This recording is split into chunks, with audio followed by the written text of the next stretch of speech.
Hey, good morning, guys. What's going on? Welcome back to the channel. It's Saturday morning and we are live. We are live again. You know, if you're on the email list, I sent out a last minute email this morning. I wasn't 100% sure if I was going to go live. My voice it's a little bit strained, but I want to pull through for you guys this morning. I want to try to go for a few hours like we did last week.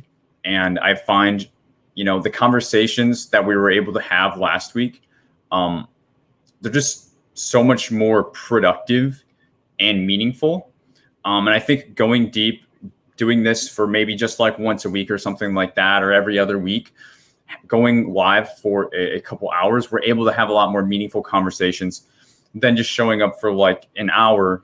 And then as soon as things start to get warmed up, it's like, all right, peace, it's been good chatting. So whether you're, joining right now, or if you're joining, like an hour and a half from now, I still plan to be here. If you got to go get breakfast or whatever and come back, we're going to, be kicking it with you guys this morning. So this is pretty unstructured. This is my way of getting my creative outlet out there with you guys and getting to interact and engage, in a more of a one-on-one and group setting like this. So if you have a question, just drop it, in the chat. If you're here, if you're watching, whether you're live right this second, or if you're watching replay, hashtag team replay, if you're watching this in sometime in the future, let me know that you're here in the chat or in the comments so I can say hello, I can say good morning.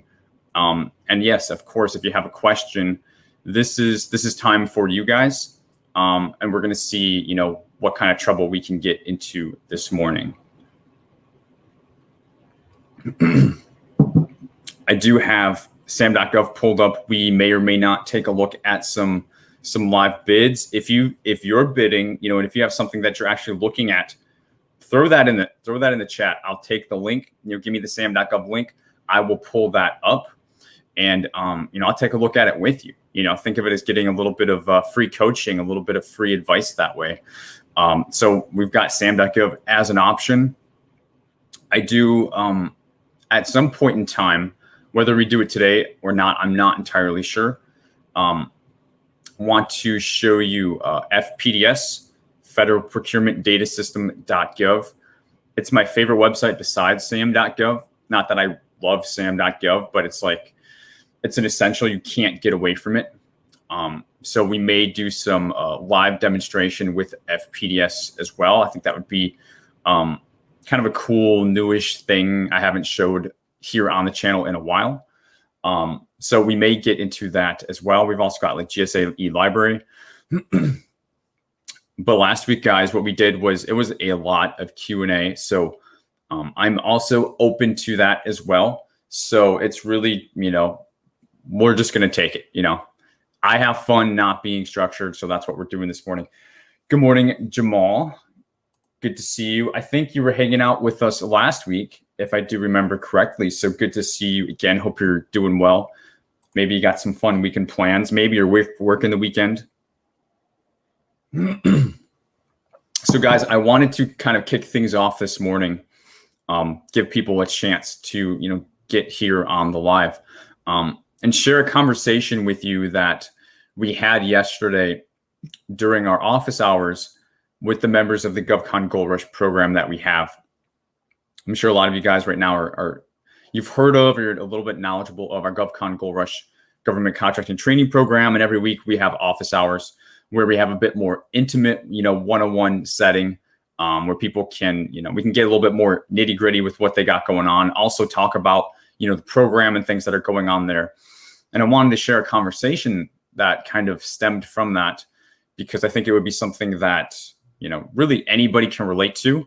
And I think it would be a good kind of feather in your cap to start thinking this way, because I know so many of us don't have the luxury of thinking that we can kind of do this thing that I kind of want to share with you this morning.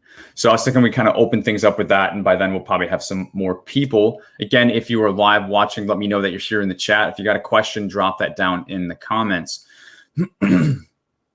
So the conversation we had yesterday during office hours was not a paradigm, but it was really interesting thinking about like a 365-year-long plan, what you're planning to do with your business, whether you're already set up or whether this is something that you're considering doing, right? Think about all the things that come to play when you plan out your year, whether you structure it or not. Maybe you're an unstructured person, that's cool. But there is a structure that sets in whether you want it to or not. Like life goes a certain way, and those things helped to shape and direct or redirect or whatever your plan was. You have a plan, but life has a even bigger plan for you, right? So we do what we can. So it was interesting considering that first component, and then considering the whole government contracting component as well, specifically in terms of the government's fiscal calendar year. Many of you know that the government runs on 4 quarters. The first quarter is the slowest quarter, October, November, December. And then, it slowly starts to melt and defrost through the winter. During spring, things start to heat up. And then during summer, right now, things are super hot in terms of the quantity of bids that are going out and in terms of just the dollar spend that is happening. Contracts hands over fist is typically associated with July, August, and September.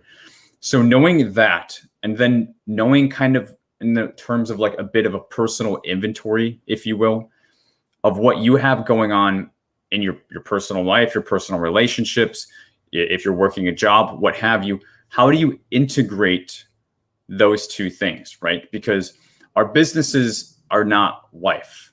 Like, there's GovCon, and then there's still our life. I have to remind myself of this because I eat, breathe, and sleep this stuff every single day. And I know that you guys may not. You probably don't. So, how do you integrate the two? And, that's more of an art than a science. I don't think there is any right way to answer that question. And I do think the answer is going to be different for every single person. But to acknowledge and to identify that that's a thing, to say, okay, that maybe, I need to be, rampantly, and aggressively bidding in July, August, and September.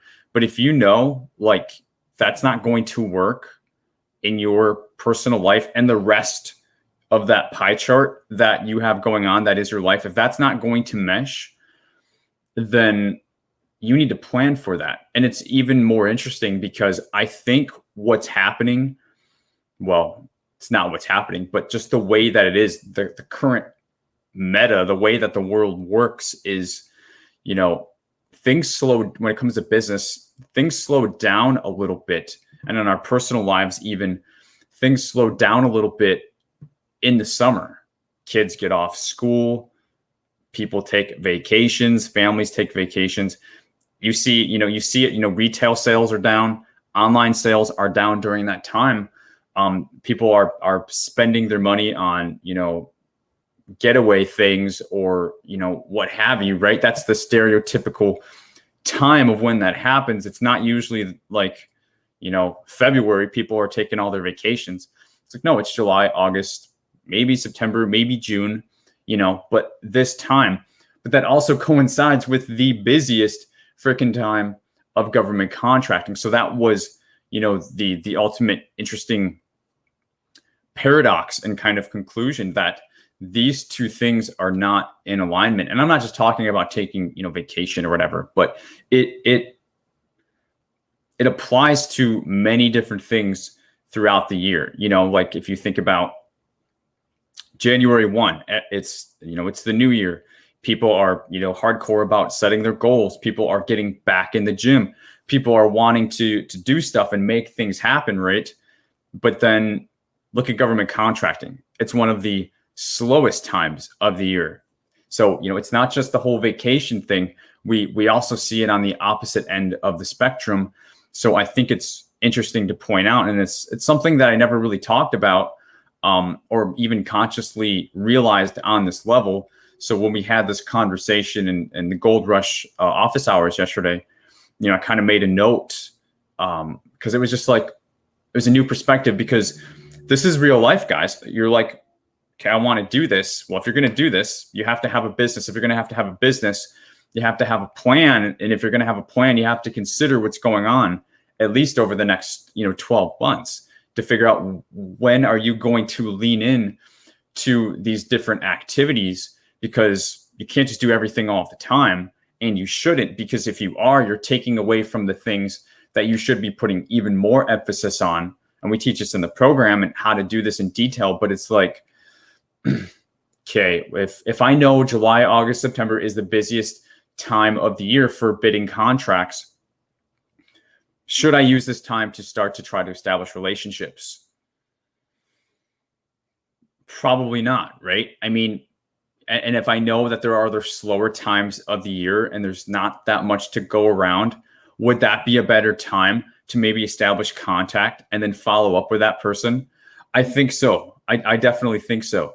And then if you continue to do that up until the busy season, and then when things are like really hot and contracts are like I said, going out hand over fist, and now these people know you, now you already have that relationship established. In sales, it's like the difference between a cold lead and a warm lead, and in some special cases, a hot lead. It's just way different. It is an absolute game changer. People that don't want to spend the time building relationships and doing marketing because they think it's only a numbers game and it's all about bidding, well, you've got another thing coming, because it's both. Talk to any successful business person. I guarantee you they would agree with the statement that successful business is built on the numbers, yes, but also, who you know. It's playing the numbers game, and it's who you know. If you have one without the other, you have a lopsided business model. That's not government contracting.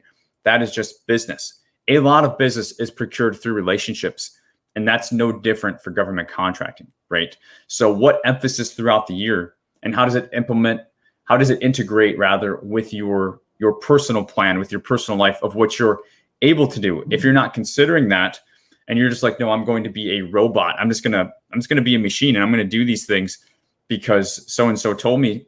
Well, life trumps all. Life happens. If you can plan for that and have a plan, another example that we used yesterday was budgeting, your finances.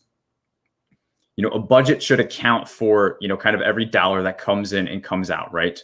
So, there's 100% resource allocation there. But what happens if, say your monthly expenses are X? So you set aside exactly X. What happens if you get a flat tire? What happens if you get a broken window? What happens if, some sort of emergency happens, or at the very least, something that you didn't plan on happens all the time?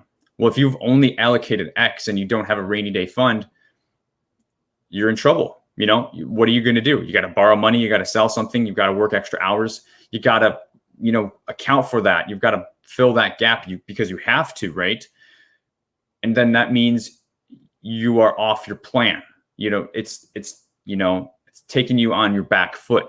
Now it's going to take you a week or two or a month or two to get back onto your plan, versus if you planned for it and you planned to have unplanned things come into your plan, right? Sounds a little bit too meta, but it's exactly the truth, and we know it. Relate that to government contracting. It's going to make for a much better strategic plan for you. And I know some of you guys watching, again, if you're here, let me know that you're here. Say hello in the chat. If you got a question, I invite you to drop that down in the comments here while we're live, or if you're watching on replay as well. Some of this may sound like it's over your guys' head. Some of it may sound like, hey, Derek, I haven't even started yet, or I just started. But it's like no time is too soon with something like this when it comes to planning. I'm not hardcore about goal setting, because I think when you set a goal, it causes immediate pain. It causes an expectation. It says you want to be here, but you're not. You're over here. And so therefore you have to feel bad until you get to that point. I think that's how most of us do goal setting. And it's kind of like what's preached. And, oh yeah, I didn't hit my goal this week. How is that helping you in any way? Why not put that energy into a plan, something that's not going to make you feel bad, and have it be something that you know that you're going to be able to adjust and work into your government contracting business, into your personal life, whatever, so that you can kind of, what is it like? When life gives you lemon, you make lemonade, right? Like when it snows, you go skiing. Don't go against the grain. Don't say that you have the perfect approach and life better just, get on the same page as you, because you're going to get knocked down. It's like, no, go with, the waves of life. I can't think of the analogy. Just go with it. Go with the flow. Don't try to go against it, because you're going to be going against so many things. And this isn't just GovCon, it's life, and plan on it, because it happens. If you can go with the flow, I don't mean be like chill and whatever, man. It's not like that. But acknowledges what's happening. If you see something come into your bubble, into your space that you weren't planning on, and ask the question, how could this be working for me? And I'm not going to get all ideological. I know terrible things happen to people all the time. I'm not saying to not be a realist, but I'm just saying that you do have a choice at how you look at things and how you approach things. You could have something bad happen and try to find the silver lining in it. Okay. Like that's okay for a lot of us. But when you look at it face value like that, it's like, meh, like I don't, but what's your alternative? Is your alternative to then just focus on the negative, to just dwell on that and be like, yeah, man, that sucked. I'm never doing that again. Like that's not going to work for you. So, I kind of urge you to take that meh that initially comes and push past it and really be like, no, like listen, how could this be working for me? Maybe not in the moment, but maybe throughout the course of this week, or this day or this year. How could this maybe teach me something so that I'm going to be better? It didn't kill me. It made me stronger. Or, maybe it could introduce me to new opportunities, force me out of my comfort zone. Like, I'm a big culprit of this, having a plan. And then when it doesn't go my way, I go through all this stuff myself. I mean, I'm talking from personal experience in real time. Like I'm not perfect whatsoever. I'm not saying I've mastered these things, but I know there are truths, and I know they can apply to your government contracting business and your life in general, because the two need to be integrated. If not, how are you going to have room for it, right? But I know these are things that can be practiced, and if they can be practiced, they can be improved, and if you do that, it's like you are going to change your outlook, and you're not going to be affected as much. Things are not going to take you onto your back foot as much as maybe they would in the past. Maybe you can stick more to what you want your plan to be, and just be more efficient, more effective, get more things accomplished. So, guys, that's a bit of the conversation we had yesterday during office hours in Gold Rush that I definitely thought was worth sharing with you guys. I thought it'd be a good way to get things warmed up and to get us started this morning.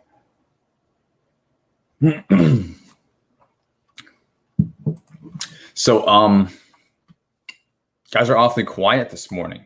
Again, let me know that you're here in the chat. Good morning to everybody. So, while we're still warming up, I'm going to spend a little bit of time now on sam.gov. And kind of what I do is, a lot of the times I will not use most filters on occasion. Sometimes what I will do is just look at the bids that are live, that are due in a short period of time. And like, that's it. No set asides, no keywords, no even NAICS codes, no agency. And I like to do this as a practice to see what is out there. Okay. Like, I want to see what is going on. This is a way that I like to keep a pulse on things. It keeps me sharp on my reading capabilities. So literally what I do is I'll go to, response dates, say the next week. because that's going to keep things down. Notice type, and like that's it. Let me refresh this.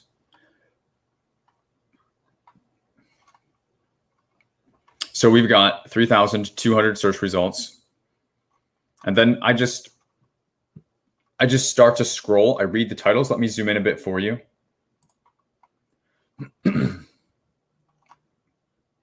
And I'll just start to check these out. Like what is going on? You know, no structured search whatsoever, because I kind of want to know. I just want to see. Like I just want to relax. I want to sit back in my chair and I want to see what is going on. And certain things that stick out to me that sound interesting, I'll check them out. So we have like Louisiana Medical Services. I mean, to me, that sounds interesting. What sounds interesting to you may differ, but you know, basically the things that I'm interested in are basically most things that are not like nuts and bolts, parts and pieces, because there's so much of that gets spammed on here. You know, we got a firehouse door, remove and replace. You know, that's pretty small, not, you know, it's pretty niche, pretty specific. I don't really care a whole lot. And again, this isn't because I'm wanting to bid on it. It's just because I'm interested. I want to take a look and keep a pulse on what the government is doing. You know, we've got IT software, like, oh, I wonder, you know, what's going on with the software. Personnel testing and surface sampling, like, okay, that's pretty small. We've got furniture. We got, you know, personal training equipment. You know, I see a lot of those, like supply gym with like, you know, dumbbells, literally like racks, things like that, pretty easy. Look at that. The Louisiana National Guard has a need for cable and internet service. And so I'll just open some of these off into new tabs. And then I'll check them out. Here's a yellow ribbon event, guys. This is a good one. You've heard me talk about this. I've done a few videos on yellow ribbon. It's a pre-mobilization yellow ribbon, which means soldiers are probably getting ready to deploy. So they're going to need a hotel. They're going to need space. Like I literally did a bid reading on this probably about a month ago. But yellow ribbon, I mean, those definitely stick out to me.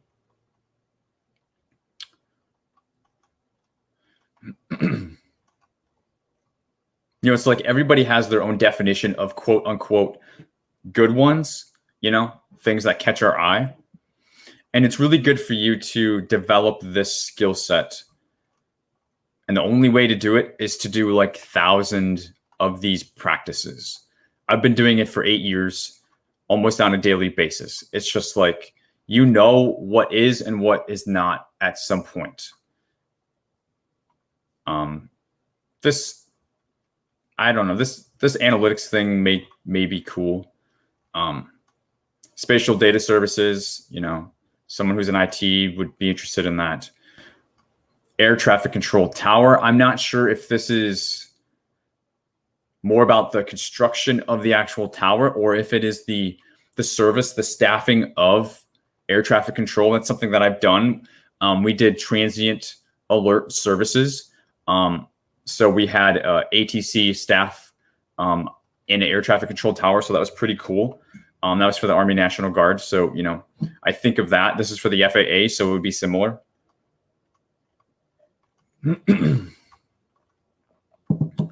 And good morning, guys. If you're just joining, good morning. Good morning. Thanks for hanging out today. I do see a few comments here. Let's take a look. We got some good mornings. Good morning. Michael, is it Michael Bergen? I apologize if I'm pronouncing that incorrectly. Michael or Michiel, I'm not 100%. Good morning, Lala. Good morning. Good morning. And hey, Mia, what's going on? Good morning. Looks like we have a question from Ted. Ted says, Ted asks, can you deep dive into staffing requirements? Let me go ahead and update this. For a business that is applying for janitorial staffing and landscaping. Okay. Let me break this down, reread it. Can you do a deep dive into staffing requirements for a business that's getting into janitorial, staffing, and landscaping? Well, first off, Ted, thanks for the question. And one thing I want to point out, I want to give you a little mini applaud. If I had an applaud button, I would click that. Guys, pay attention, because Ted did something. He did something right here. So if you've seen my umbrella video, my $1 million government contracting strategy umbrella video, you don't want to be too specific. If you find yourself being so specific, you're only maybe using a few NAICS codes, you're only open to like one type of opportunity with the government, you're just not going to have enough to keep you busy, and that's just the honest truth. And the thing that Ted has done here is he's given me janitorial, he's given me staffing, and he's given me landscaping. And Ted, don't worry, I'm going to answer your question in a minute. But this is, whether you know it or not, this is an umbrella, because there is a lot of opportunities to go after between janitorial, staffing, and landscaping. They all kind of can stand on their own. But if you did just one, you may or may not, not have enough. In this particular example, I think one, could be enough, because these are all, pretty meaty topics. But Ted is grouping them together in a way to say, hey, you know what? I am a contractor. We provide a number of related services to our government customers, and we satisfy an overall mission. So one example could be like base ops, base operations. We support a base. Okay, this is speaking the government language. This isn't something you would do in the commercial world, which is something that you guys you're gonna learn at some point if you stick around long enough. Supporting a base means you could be providing people inside of the buildings. It means you could be maintaining the grounds. It means you could be delivering the mail. Doing some of the logistics. And doing the janitorial services in Ted's case. It's like you're satisfying an overall mission. You are definitely addressing a problem, satisfying a need in this way, by positioning yourself. And if you had a capability statement, you position yourself with your CAPE statement or your website or whatever, you're like, we are a service provider and we have these related services that you can position. Guys, that is an umbrella. So I encourage you to also think this way for your business, whether you're thinking about getting into this or you are into this and you're doing this thing. If you're finding like, hey, there's not a lot of matches for me, what I do is very specific. Consider opening it up. You don't have to open it up so much that it freaks you out, but open it up. And sometimes if you start out from a more open umbrella, it can just allow you to get traction that much faster. And just be successful, because you don't know what contract for you is going to be that one that hits. We all have that vision of like, oh, my first contract is going to be this. Not necessarily, guys. Like not necessarily. You don't know what your first contract is going to be. And once you get that first contract, you want to spider web inside and branch out and develop relationships and get your next contract with that agency, because now you have the past experience with that agency. It's going to be a lot easier to get your next contract. And it's a snowball effect. Okay, so Ted, let me come back now to your question. I'm just using you as an example here. In terms of staffing requirements, there's really not a lot, guys. Like there's not. I mean, the requirement is you need to be able to perform. Okay. In order to perform, I mean, you've got to be registered to do GovCon. I mean, talking about requirements, you got to be registered in SAM. You got to be able to perform. Like you don't need to have a certain plaque on the wall that's going to allow you to do this or not. You need a cage code. You need that. But in terms of requirements, I mean, you need to have a business that supports this. So my answer to the question is government contracting requirements. Not really, it's not really a thing. Business requirements, yeah, it's a thing. Like you need to know your numbers. You need to know how to incur the expenses and account for the expenses appropriately and accurately. If you don't have an accountant, I recommend you bring an accountant onto your team, just meaning that, you have somebody that you can consult with. You need to know what you're paying for FICA, FUTA, SUTA, Social Security, Medicare, all, your overhead, your G&A.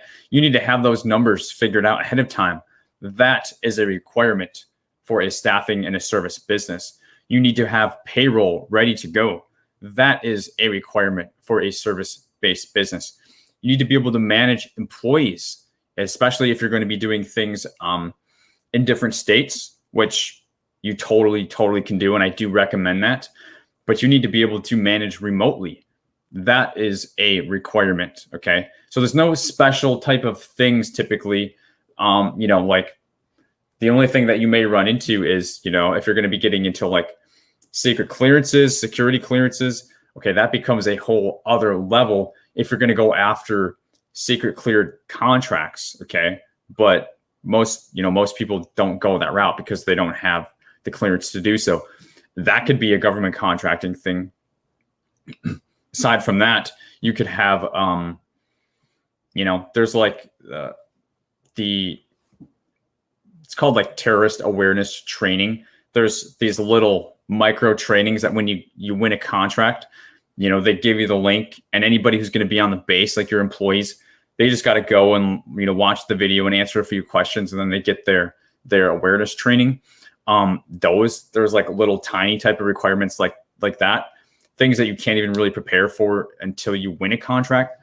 So that's really my answer. It's really nothing to get super geeked out about. The emphasis and the importance remains on the business requirements, you being able to perform, meaning you've got your numbers figured out, you've got payroll figured out, you've got management figured out to be able to make this work. Because once it's your turn to go up to bat, you get the contract, it's your turn to fulfill, then you got to go. I mean, you don't want to do a bad job. Lastly, recruiting, staffing, obviously is a must. You have to be able to find talent, especially if you are doing things remotely or managing from out of state. You need to be able to, staff and recruit. Certain positions are easier to fill and to backfill than other positions, right? So this is a skill set. Closing people over the phone is a skill set, okay? It's not just something that everybody can do amazingly from day one, okay? You could get a candidate that says they're good to go. Yeah, I'm going to do janitorial. I'm on your contract. I'm going to do landscape on your contract. Again, I'm talking about employees for your company that you're going to recruit and hire to perform, as W-2 employees on your contract. They could be good to go. And then the first day of work, they don't show up. They're like, you know what? I was just playing you. I was interested in this other job at the same time, and I decided to go with them. It's going to make you look really, really bad. So in terms of, requirements, you need to have those specifications figured out ahead of time, those skills, those abilities, a talent pool to fall back on. So when life happens, you have an answer to it. Otherwise, it's going to make you look really, really bad. So that's what I would say. Hopefully that gives you something to think about. Maybe it's something out of the box. It may or may not have been the type of answer you were looking for, but it is the answer that I have for you. All right. Good morning, guys. Good morning. Good morning. If you're new, let me know that you're here in the chat. If you got a question, drop that down in the chat. We're going live for a few hours this morning. So you could be here, leave, and then come back. And I'm probably going to still be here as long as my voice still holds out. Let's see here. All right. So it's Mike. All right. Good morning, Mike. We got Joanne. Good morning to you. We've got another question, guys. Keep them coming. Good morning. When it comes to being awarded a contract, is the award directly deposited into your bank account? No. And what is the recommended method of payment to pay the subcontractors? Okay. Yeah, I mean, I can easily answer this. Guys, and I've done many videos on this. You have to front the money. The government does not front the money. Nothing is deposited into your bank account when you win a contract, okay? Net 30, net 60 are common payment terms for when you win a government contract. You have to go watch my video from last week. If I had to start a government contracting business over from scratch, knowing what I know now, how would I do it? Please go watch that video. The first 5 steps of that is doing all of these things. And in part, what I say is I would stash 10 to 15K in my bank account because I know I'm going to have to front and float in order to get reimbursed. Guys, imagine, just use your common sense. If the government you got an award and they just directly put the money in your bank. Seriously, you think the government is going to do that? Like, how many people would just peace out? See ya, I've got the money. You know, I'm going to Puerto Rico, or not Puerto Rico. I'm going to the Bahamas, going Switzerland. Yeah, let's go with Switzerland. Yeah, right. Not a chance. Like, you do the work first and then you get paid. It is reimbursement. That is how it is 100% of the time. If you're not good with that, this is not the game for you to be in. And then when it comes to payment method for subcontractors, that's not a GovCon thing. That's between you and your subcontractor. But one thing that I will say and give you is that a helpful payment term for a subcontractor is called paid when paid, right? So because it's difficult to float money up front, and the same thing could happen. You could give the subcontractor money and then they don't perform and then they leave you stranded and hanging. Paid when paid is a payment term that we used to use for subcontractors, and it worked. And it basically, you let them know, like, hey, are you familiar with government contracts? Like, yeah, they don't give us the money up front. So when I get reimbursed the money, you will get reimbursed the money to pay your employees. So stuff flows downhill. And that's paid when paid. So when I get paid, you get paid. And it doesn't have to be net 30 with you. Usually it's like 14 days. So within 14 days of you getting paid, you are paying the subcontractor. Excuse me, guys. My voice is super raw from this past week. So I'm drinking a lot of water. Just bear with me. So I hope that helps. Morning, Derek. Want to obtain consulting contracts in Lisbon, and then Portugal. Any advice? So I don't do anything. I don't speak about. I don't give advice about anything outside the United States and its territories. So is it possible to do GovCon from other countries? Yes. I'm not your guy for that. I couldn't give you anything that would be meaningful enough. Performing on a U.S. government contract in Portugal could be difficult. And it's just not something that I've seen people have a lot of success with. Becomes difficult to build relationships, I would say, in some regards. Eventually, you want to start doing stuff in person. So there's just a geographic barrier. But it's not impossible. So I'm not being overly negative about it. It's just my own ignorance. I haven't done it. I only talk about things that I've done or that I've worked with people who have done it, and I've worked closely with them. So I just don't have that level of experience. I do know you have to have an N cage code instead of a cage code. And that's only if, it's, Portugal, for example, or any country, for the sake of the matter, is, a NATO participating country. If they're not, I don't believe you can even do it, period. Okay. So that's if you're wanting to do U.S. government contracts. If you're wanting to do contracts with the country of Portugal, I don't have a freaking clue. I don't know a single thing about Portugal. So hopefully you're not asking about doing contracts, for Portugal. So just, doing contracts remotely in Portugal, or, even say like a US base in Portugal, if a thing exists, if we have an embassy there. Again, I don't really know. we might, then that's another conversation. But there's just unfortunately not a lot, just in general. I get a lot of questions, guys, about, I'm in this country, I'm in that country. I just don't have a lot to give because I've never been in the situation of being in another country and doing this. Like I said, I know NATO is, an exception. If you're in a NATO country, you can get an N cage code instead of a cage code. There may be more like security concerns that apply to you.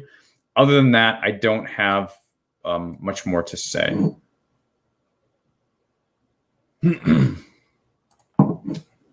Ted says, thank you. You're welcome, Ted. I hope that was helpful. Let me just refill my goblet here, guys. Good morning, everybody. I hope you're having a good weekend so far. Maybe we are the start of your weekend. Hope you got good weekend plans. If you're here, let me know. Drop a chat, drop a question. We're going through them, so I might be like 5 or 10 minutes delayed getting to yours, but I'm just taking everybody's one by one. So thanks for hanging out this morning, guys.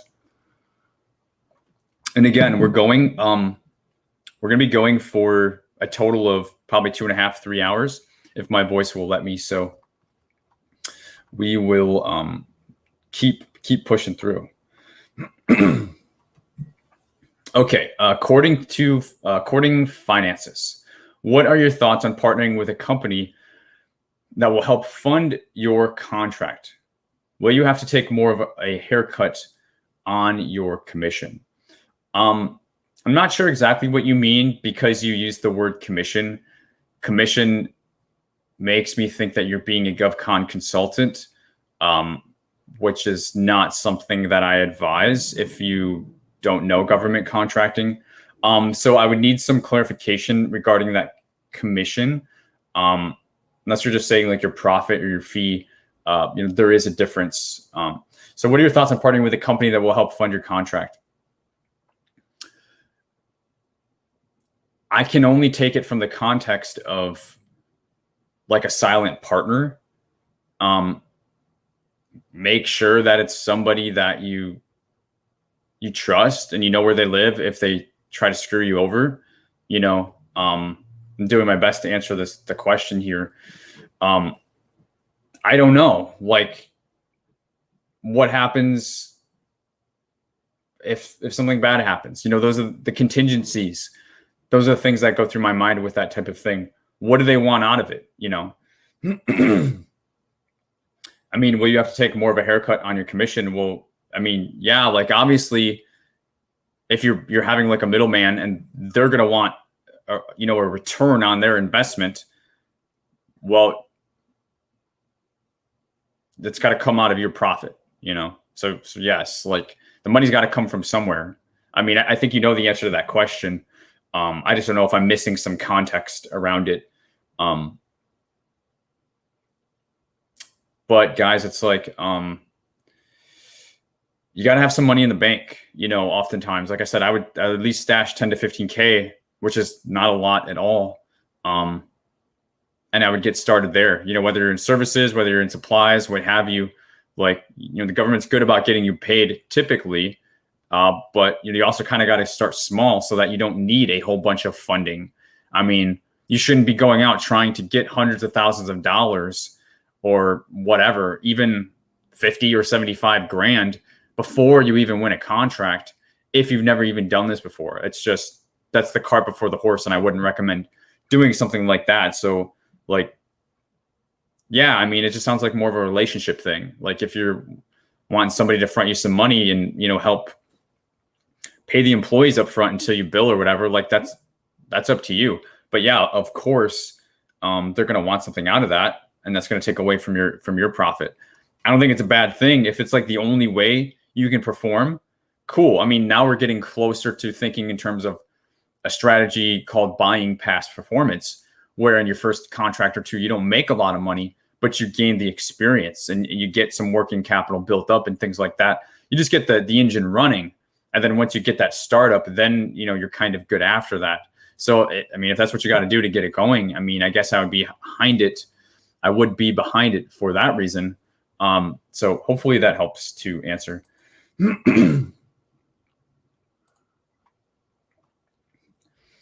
Mike says, I concur with paid when paid.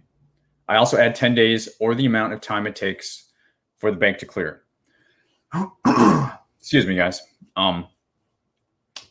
Yeah, like 100%. It's kind of best practice. It's kind of industry standard from at least what I've seen for paid when paid. And then, yes, you also account for the time for it to clear. I 100% agree with that. Thanks for adding to that, Mike. I appreciate that. Neuromancer says, let me ask you this. Is there a glossary of all the NAICS categories? I mean, yeah, I show it pretty often, but if you haven't seen it, go to Google. I always start out in Google so everybody can relate. Type in SBA NAICS. This isn't the only place, and I dare say sometimes it's not always the most recently updated, but it's usually pretty good. Go to download the PDF. And then you have a 45-page document, and I will link this up in the chat for you guys. And it's got all the NAICS codes. And then each one is broken into sectors. So sector 11, sector 21, the stuff we're more interested in is probably closer to halfway and beyond. So like, for example, the 5/4s, it's not going to take me right there, but everything is, I believe it's all numerical. So these NAICS codes, they keep getting larger and larger. The 6-digit code, it keeps getting larger and larger as you ascend through the pages. So sector 5.1 is for information. 5.2 is finance. 5.3 is real estate. Did I miss one? 5.4, this is one of the biggest ones, professional, scientific, and technical services. There's a lot that falls into that. If you're in a service-based business, you're probably looking at sector 54. And then also sector 56. I already passed it up. Yeah. Sector 56 is admin support, waste management, remediation services. But you'll find a lot of facility support, admin services, a lot of staffing type stuff if you're into that in this document. So again, the link I just put in the chat will take you here. This is from the SBA. They do update it, but there are other websites that may be more up to date and maybe a writer answer. But for me, this is just a way better layout, and it's an actual PDF document that you can save on your desktop. And to me, it still works fine for the sake of doing research. So hopefully that helps you. And good morning, everybody. If you just joined, thanks for hanging out. We're going for a little while today. Drop your questions. Let me know that you're here in the chat. And if you're on watching this tomorrow on replay, drop a hashtag team replay because we need to give you some shout outs as well. So next we have Denzel Burton.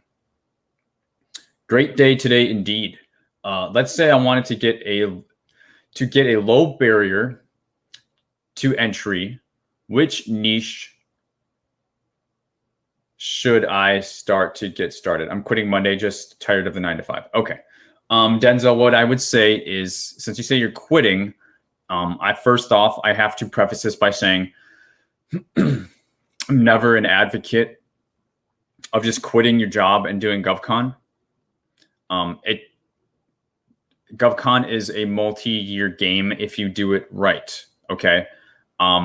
So if you've got bills to pay, you got expenses, and you don't have a job and you don't have cash flow, and you're going to 100% rely on government contracting, it is the furthest thing from that. And I'm saying that to everybody now and in the future who watches this. Don't do that. Now, I'm not saying that's what you're doing, but if that is what you're thinking, I'm saying, don't do that. Obviously, I don't know your financial situation. Maybe, I talk to people all the time. I spoke with somebody last week who left their job. They were really getting screwed over. But they're like, Derek, I've got enough savings to float myself for years. I was like, cool. They're like, I just want to eat, breathe, and sleep GovCon. I want to triple down.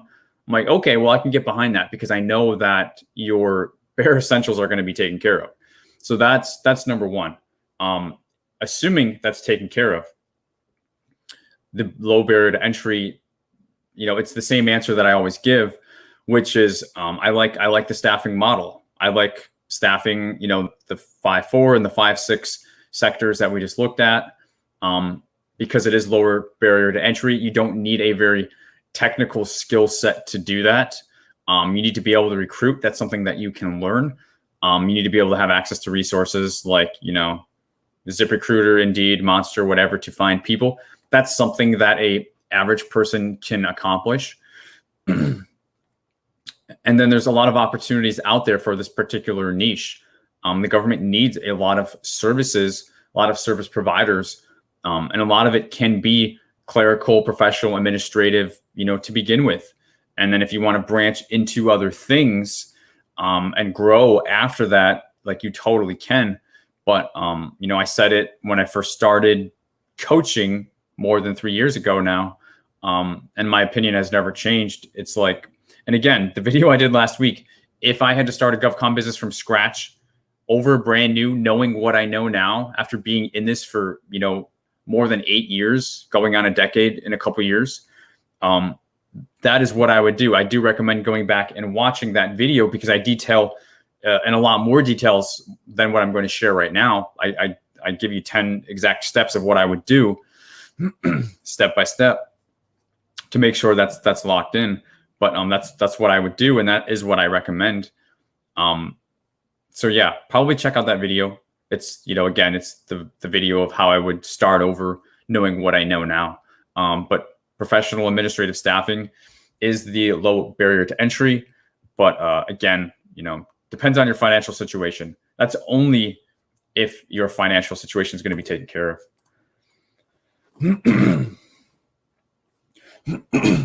All right. So we got Kai's, cool. Thanks for the answer. So I'm traveling next month for vacation. Why not search for business opportunities? But I will find the government office and bring my CAPE statements. Yeah, I mean, just because you're traveling, I don't think that's the right approach. Like, if you're just saying you're traveling and you're like, oh, I'm in Portugal, let's see what business I can do. Like, that's not going to work. I mean, there's a lot more setup and research involved than just, I'm here, like, let's do business. That's just not going to work. According finances is good to know. Profit commission is what I meant. Yeah. So profit. Yeah. So, what we were talking about with profit is, basically the conversation that we were having. So thanks for clarifying. Hey, good morning, Matt. Thanks for hanging out again with us on another live. What would be the strategy to get awarded a contract without past performance with the government? My industry is IT. The strategy is to go after contracts that do not require past performance as an evaluation factor. So there's no surprise that when you're reading a solicitation that, section L, section M, there are things that you need to give the government with your bid to qualify and potentially win. If past performance is something that they're asking for, click the X button and move on to the next one. Not all of them require it. However, there is no good way to search, sort, or find those. So I totally understand the need and the desire. It's something that I hear all the time. You have to manually search, manually read through solicitations, RFPs, RFQs. I would prioritize RFQs over RFPs, but on that same note, there's no way to find RFQs instead of RFPs. It's just solicitations, right? So even that doesn't help you. Again, you have to come back to manually reading and identifying what those evaluation factors are. Guys, there is nothing more important that you can spend your time doing than going on sam.gov, finding things that are a match, learning what's out there in the language that the government use, then reading these freaking solicitations. And do it like the way that I teach you to do in my videos, because it's going to be way faster. there is certain information you need to be looking for. If you just try to read this thing top to bottom, like a contract, like nobody reads contracts that way. Professionals don't read contracts top to bottom. Typically they're going to certain areas of the contract and they're looking for very specific detailed things because they know, pretty much, what's going on with the rest of it. Okay. You can do that to find past performance. If you can go to instruction to offer section L, evaluation factors section M, usually located in the last 3/4 of a solicitation document, whether it's an RFP or an RFQ. If you can go there and read that and find out for yourself if past performance is a requirement, that is really the only strategy that's going to be sustainable for you on sam.gov. If you can build relationships and do micro purchases and things like that, that's a whole other strategy. And I'm not going to get into that right now because it really doesn't pertain to most of you. That is the least sexy, most hard work, and most rightest answer, Matt, that I can give you. You got to get better at reading, and you got to know what you're looking for, and you got to find this stuff. You got to do it hundreds and thousands of times till you get to the point to where in 2 minutes you can make a bid, no bid decision and say, look, this is not a match for me. It requires past performance. Honestly, it may be quicker for you to actually go in the commercial world and win a contract. Not win a contract, but obtain business or win a contract with a commercial, B2B, something like that outside the government, and actually gain past performance and then bring that to the government space. That actually may be faster than, the amount of time, the 10,000 hours that it's going to take to master this. You got to do both. But I also just wouldn't take that off the table. Don't take off the table actually getting past performance. Okay. And I'm going to go on a whole rant on that, which I don't want to do. So I'm going to stop it there. Denzel says, okay, thank you. We'll go watch it right now. I really appreciate it. 100%. I respect the question. It's a very keep it real type question. So I'm trying to give you a very keep it real, valuable answer. So I hope it helped. Matt says, give an example of doing market research for a solicitation. NAICS code 238210. There's actually more in what you just said to break down than maybe you realize. Doing market research is something that the government does. It's not really something that these, in the terms of the term, contractors don't really do market research. Contractors do research. They do analytics. I'm a very literal person. So the government does market research. Contractors do research. So give an example of doing research for a solicitation. Research is just a big word, Matt, and I need you to break that down more specific, because I could talk for 10 hours about doing research for a solicitation. Obviously, you get started by plugging in your NAICS code 238210 in sam.gov and seeing what pulls up. You can also go to usaspending.gov like we did last week, type in the NAICS code there, find the agencies who buy the most of that NAICS code. But I know you were here last week, or at least I believe you were, and we already did that example. That is the research that you get started with doing. Once you find the agencies that are buying the most of 238210, you bring that to sam.gov. You plug in that NAICS code, and then you prioritize those agencies that you just learned. Then you open up those solicitations. Then you go into the actual solicitation doc, scroll down to the bottom, find section L, find section M, like I just said, figure out what's required in the bid, find out if it's even something you're capable of doing before you waste your time reading the rest of it. And then also check out the evaluation factors as well. And then you go from there. Like, that's how everybody really needs to get started. Mike says, is there a preferred method or a vehicle to utilize when addressing yellow ribbon opportunities? You mentioned hotels. Can you JV with a hotel? Yeah, good question. You don't JV. So the thing is, if the hotel happens to be like a small business, and this is a small business set-aside contract, for example, on sam.gov that you're looking at, the hotel is just going to go at it directly themselves, and you don't stand a chance. Like you'll call them, be like, I want to get a quote. They'll be like, no, we're doing this. Like, leave us alone, go away. Okay. Typically that doesn't happen. And that's why there typically is an opportunity here for you for Yellow Ribbon, because the hotel probably knows that this may be going on. So you don't JV with them. You just treat them like a subcontractor. Your relationship becomes one of a prime and subcontractor. You are the prime. You are managing the contract. You or somebody from your company is going to be there during the day of the event, maybe multiple people. You may also be supplementing equipment as a prime. And then the hotel is actually the one that's providing the rooms. So you have an agreement with the hotel to provide however many rooms for however many nights. They're probably going to be on the hook for providing, breakfast and lunch, maybe dinner in some situations.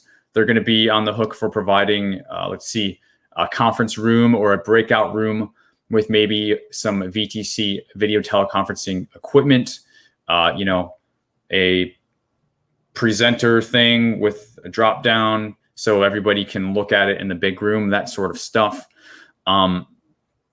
Basically, you're going to not pass on because it's not going to be 100%, but what the government requirement is, you need to make sure that is 100% clear in your understanding between you and the hotel. So it's not a JV, it's a subcontractor relationship. And it begins with calling the hotel and say, hey, I may have a need. They don't even need to necessarily know what's going on, but I have an event, I may choose to do it here. It's for, 50 rooms for 2 nights. Tell them whatever the requirements are, and you get the quote. They may ask, hey, is this for the Army National Guard? Because, they're not stupid. In which case you can be like, yeah, like they should know that. But you're getting the quote up front. You're covering all the bases through a prime subcontractor relationship. It's not their job to interface with the government. They shouldn't be. That's what your job is in this, kind of a middleman, more so type of situation here as a contractor. So again, vehicles, not really. Joint ventures, not really. It's just getting the quote and establishing that prime subcontractor relationship. A lot of this, guys, it's not as complicated as it seems. In your opinion, have you seen simple acquisitions or micro for IT services or primarily products? Yes, if you want to use the term loosely, IT, computers, phones, laptops, those type of products. If that will loosely fall underneath your definition of IT, yeah, you see that all the time. Services, not so much, because services you're dealing with people, and people are expensive, and they're usually not going to fit into a micro threshold of $3,500 or whatever the limit is on the government credit card. So that's what I would say, for sure. Mia says, where is the best place to start for commercial contracts? So if you're, commercial contracts, that is not government, that is B2B stuff. Google, Angie's List, like, I don't know. If you have a business, maybe you're asking Mia because you're wanting to build past performance. You're just asking the question of like, how do I get sales for my business? It's a great question to ask. It's definitely one that you want to figure out. If you're asking what's the place for commercial contracts, that's not government. There are some websites out there that try to be like a middleman, where they bring together, it's almost like a dating site, right? But for like contractor or businesses that are cutting a contract for another business to perform.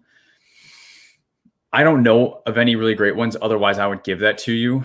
But you can try and find what you can find on Google. But if you're looking for commercial contracts, my guess is you should stick local. That's probably my number one takeaway for you, the number one answer. Stick local and get involved with your local chamber. Get into the business cycle locally with whatever city and maybe even the state level. Lastly, the last thing I would give you is I would check out the PTAC. So let me link this up for you guys. We get a lot of people saying, what's a PTAC? I didn't know that existed. So let me just pull that up and then I will link that up for you. A PTAC, Procurement Technical Assistance Center, is a free resource. It's supposed to be in every county, but every state has PTACs. They're plugged into a lot of the city, state, and local bids. So what I always say is a great supplement to sam.gov. If you're wanting to do, I just linked it up in the chat. If you're wanting to consider city, state, local stuff or B2B stuff, you can also, aside from sam.gov, get linked up with, your local PTAC. Say you want to get put on their bid list, and then they will automatically start to email you like, hey, stuff for a hospital, stuff for a local school, stuff for a local, university. Some of it may be state contract type stuff, but some of it may be more commercial as well. So that's probably the last little grain of salt, and the best way that I can relate commercial contracts to government contracting is by interfacing with the PTAC. And then once you're ready, guys, PTACs, they're really good at certain things. They will get you registered for free. They will make sure that it's done properly. You do not need to pay, I'm on my soapbox. You do not need to pay thousands or tens of thousands. Okay. Don't buy into you need to do this right. Because if you don't check the right box, you're going to jail possibly. Screw that. Okay. The government literally has solved this problem long ago. And it's really unfortunate that they don't do a better job at marketing it. So let me, use my voice and say, go to this link, go to the PTACs. If you want to get tied in for their local stuff, like what Mia is asking, she's saying, yes, thank you, to build past performance. 100%, Mia. Actually, I love that. I didn't want to assume that was the case. But I absolutely love that. So yeah, even more so in that case, Mia, develop that relationship. If you can find, one that is close to you to make it realistic. If not, you can, interact, via technology, but in person is always best. And then when you're ready to make that transition, boom, like guys, PTAC's got you taken care of. They're going to get you registered for free. They've got a person they're going to designate to you, a real person. You don't have to pay, you don't have to talk to me. You don't have to talk to whoever. You don't have to pay money to get started with this stuff. You shouldn't have to pay. And you don't. I know a lot of you probably already know this, but a lot of you also don't know this. So go to the link in the description, use the interactive map, find your local PTAC and call them. Okay. They can do a lot of this stuff for free, get you started for free. They even have one-on-one classes on proposal writing and marketing and bidding, all free. It's all free. So take as much advantage as you can of the stuff that is there for you. And Mia, 100%, you're on the right track.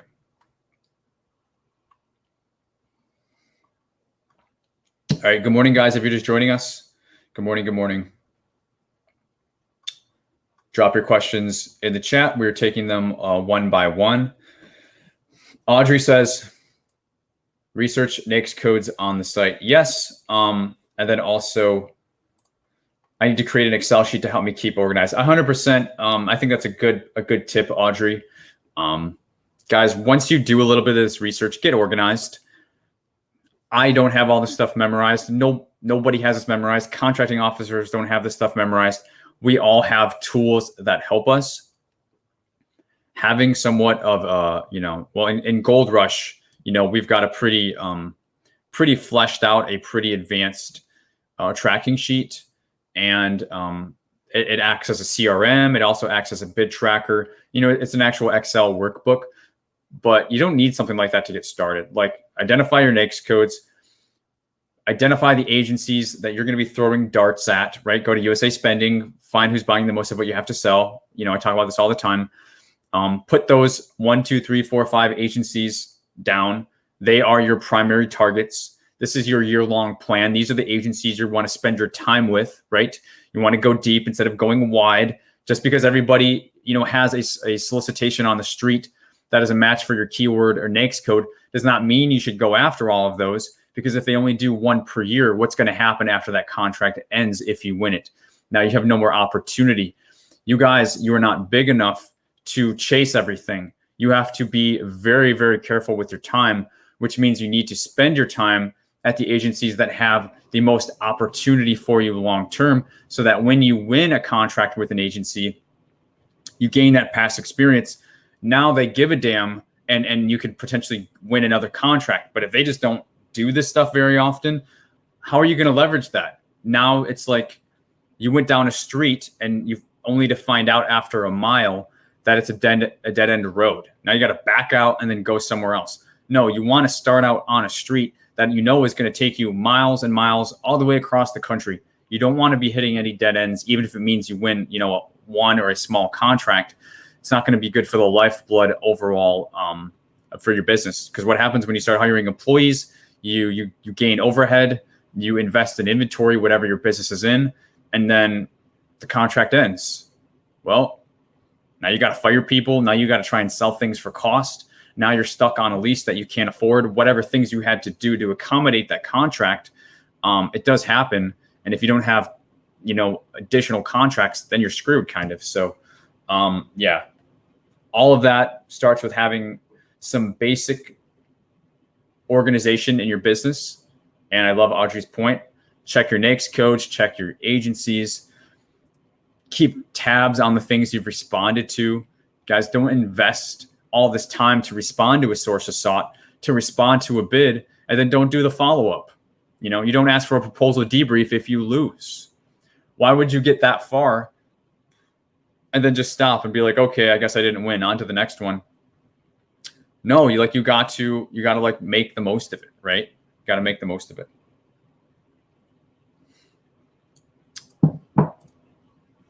Mike says, perfect. I fully understand. Thank you. I'm an SDV OSB. Mike, thank you for your service. So your answer is extremely helpful. Hey, I love it. I'm glad that it was helpful for you.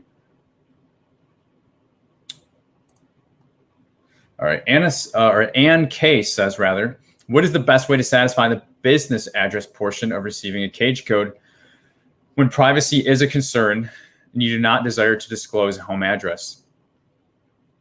I would recommend the best thing that I've seen, meaning cost effective and not giving you too many bells and whistles, is a lot of city business centers, if you will. Even maybe the chamber may know something, but usually like the economic planning, the economic development portion of your city, usually they have a bit of an incubator that supports small businesses. And one thing that you could do is you could check that out, see if that exists and in your city or your business location, and see if they have any incubator type resources. Oftentimes they will have very cheap office space, and that office space can be very, very small. Because if you're not going to be working there all of the time, you don't want to sign up for a lot of overhead. This is not about, this is about keeping your expenses, as low to zero as possible. But if you're saying you don't have an option of utilizing a home office, it's like you either do something like this or you do a virtual office, but there can be complications with that sometimes. Virtual offices, I actually haven't done it, so I'm not going to go too deep. I have heard conversations of people who've considered virtual offices, but I haven't done that personally. What I have seen and done and whatever is getting involved in your local planning, economic part of your city, find what resources they have for very small businesses, see if they have an incubator program or at the very least resources where you can get some super cheap office space, maybe even for a few $100s per month or something like that. And again, I don't want you to run out and spend money. It's the last thing I want you to do. But if you're saying, if you don't have any other options, I'd rather see you do something like that than to just go on, Craigslist or Google or something like that and looking for actual office space for rent, because that's going to cost you, $500 to $1,000 more than likely. And that's a lot of money for somebody that doesn't have any money coming in, at least government contracts, assuming that's the case. So that's kind of what I would say as a one-time takeaway for that. And that's for everybody. Like, I've seen it. Most cities have something, unless you're in a very, very small city, in which case you may want to jump over to the next bigger commercialized city that might have something to help you. But again, I mean, I know you're saying you don't want to do it, but if you have a room with a door on it in your house, you are able to call that an office. You can even go as far as to call it a suite, to help create that separation. But if you are saying that there's privacy issues or there's just other distractions or things you don't want to mess with the home office, then consider that advice. Debbie says, you are right. I got a local city contract, first one, 2.4. Hey, if that's 2.4 million, good for you, Debbie. That's freaking great. I would even go as far as asking what was the contract for? Like, what service, what industry are you in? Yeah, guys, like it's totally possible. So she's saying the Parks Department for a 1-year contract. I mean, 2.4 for a 1-year contract. Tell us more. Inquiring minds would like to know. And thank you for sharing this, because you don't have to start out in federal, guys. It's what I focus on. It's what I know. But I never ever say that you can't do both. It could be difficult to stay focused. But you don't have to start out in federal. Sometimes it's better to work your way up. In Debbie's case, she's going to have great past performance after this, great past experience to demonstrate if Debbie decides she wants to get into the federal game, or if she is in the federal game also at the same time, then she's already got stuff going on, and that's going to help her also. So, like Mia asked earlier, and the answer was in part the PTAC, just kind of getting plugged into city, state, and local stuff. Like, depending on your business type, if you're not wanting to go across the country, and if it's more advantageous for you to stay local, like oftentimes is with, can be janitorial, can be grounds, can be construction. Sometimes these are more geographically, centric. Plug into your low-hanging fruit, for sure. All right, we got an answer. Remove encampments earlier. Removal encampments. I really don't even know what that means, but sounds like you're removing encampments. I don't know what an encampment is exactly. I mean, am I showing my ignorance? Encampments. So the definition of an encampment is a place with a temporary accommodation consisting of hunts or tents, typically for troops or nomads. Okay, so encampments, I guess that's where the term camp comes from, right? But in terms of like a real business sense, sounds like the Parks Service is utilizing, tents and maybe huts. They probably have this set up for some sort of larger, if it's 2.4 million, some sort of maybe larger or something that's in multiple locations possibly, or just one large location, to basically do the setup or the tear down. Sounds like more of the tear down for that. And maybe it's semi-permanent. Maybe it wasn't just as simple as a tent. Maybe it's semi-permanent, and that's why the contract value is larger. Okay, yeah. It's an encampment removal all over the city. Yeah, so multiple locations for the state, county, and government, but I'm starting with the State Parks Department. That's awesome, Debbie. And I would even go as far as saying maybe there are other exactly the same contracts in other states, or at least similar ones. It's kind of like, when you find a vein, like you're drawing blood or whatever, like at the doctors, like they find the vein and it starts to flow, like kind of a weird, maybe somewhat morbid example. But when you get tied into something, try to not be like one and done with it. Debbie could focus her whole business. I don't know what she was focused on before, or if this is like a brand new thing. But why not do a encampment removal business and do the umbrella strategy like we talk about, and then consider other similar services to group underneath that? I mean, you start backwards. You start from what the need is, and then you backfill that and you make it happen. At its core, a contractor is someone who makes things happen. You are resourceful, and you do it in a way so that the customer, the government, they don't have to be bothered with it. Like, they don't have to do it, right? So that's a lot of the magic that a contractor has, and that's what we're able to do. So love this example. Love it. And big congrats on your recent win, Debbie. That's just freaking awesome. And I love the example that it necessarily is not a federal contract. And I also love that it's in multiple locations and it's for the Park Service. I mean, there's a lot more opportunity if you wanted to consider going after other things within that. So that's just freaking awesome, man. Sean says, I'm a government employee. Am I allowed to bid on and facilitate government contracts as a middleman? I would focus on areas that have nothing to do with the field I'm employed in. So yes, I get this question a lot. The rightest answer that I've actually seen people do, like actually do this and play out and it goes okay, that's the advice I'm going to share with you. And that is, don't go after contracts that are out of your office. And you're saying you wouldn't do that. So you're already being mindful of that. I agree. I concur with that. And then as a second step of precaution, this isn't always something people want to do, so it's up to you. But if your office has, and usually there is, a legal department, usually it's a good idea to check with them, let them know what you're thinking of doing, let them know that, you know, you're not touching anything with this agency, so that there is no OCI that exists.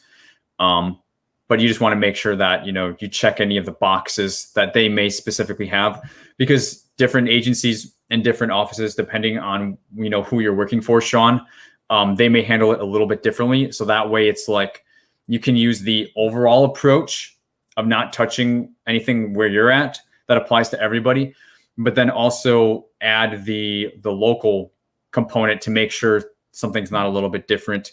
Make sure you didn't sign something when you started working there that you like just wouldn't do this at all. You know, double check your paperwork, stuff like that.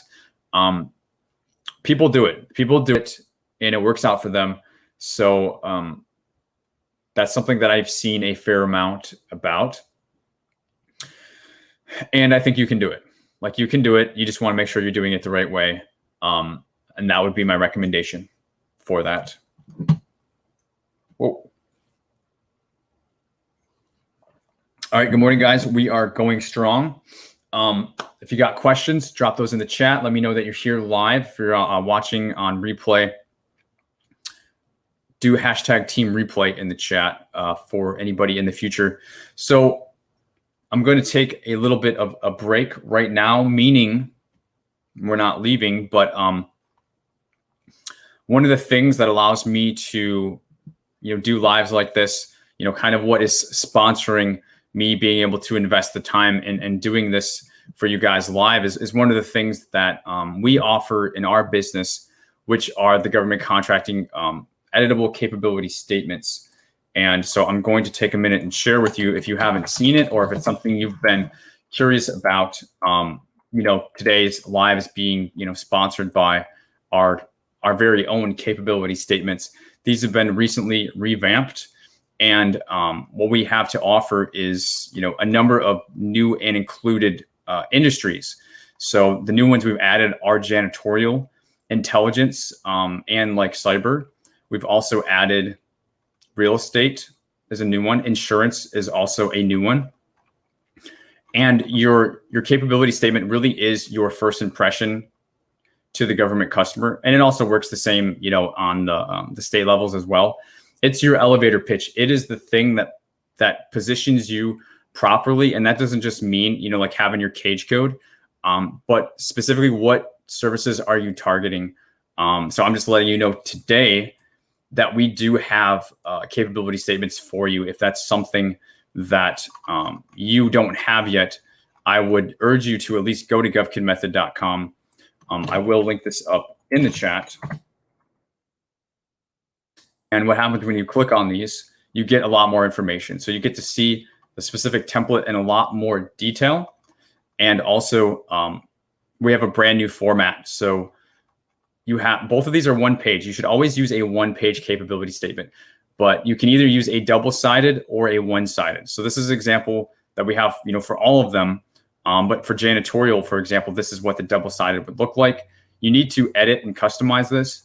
But this is also what the brand new one-sided version looks like. If you don't have past performance, the one-sided version works great because we don't spotlight past performance there like we do on the back of this version. You get both formats with this. You also actually get the capability statement design studio, which means you are going to be able to learn how to customize every single thing on this document so you can truly make it your own. And that is absolutely included for free with this. So right now we have the price set at $97. You get both formats, and you also get capability statement design studio. If that's something you don't have, it's something that you need. Hey, if you want to come just look at these and get an idea and make your own, if you can do graphic design or whatever, go for it. I'm just letting you guys know that we have these here because there are literally businesses that charge $500. I've seen up to $1,500 for a freaking capability statement. So what I'm trying to do is break these out into as many industries that you guys may be in as possible. And again, I may not have them all, but we have over a dozen industries. Some of them are brand new. And we've also added that one side only format. So if you don't have past performance, you'll get that, totally free included in your capability statement download package. So that, you can shine your business in the best light, and you still have all the minimum information that you need to actually have on your CAPE statement. So again, it's a big part of my business. We do a lot of sales for CAPE statements. And that's in part what's allowing me to do this live today, sponsoring me to reinvest with going live for you guys a few hours this morning. So just letting you know that, this is here if it's something that you need. And again, if you can make, you want to make your own on your own, if you're good at graphic design, go for it.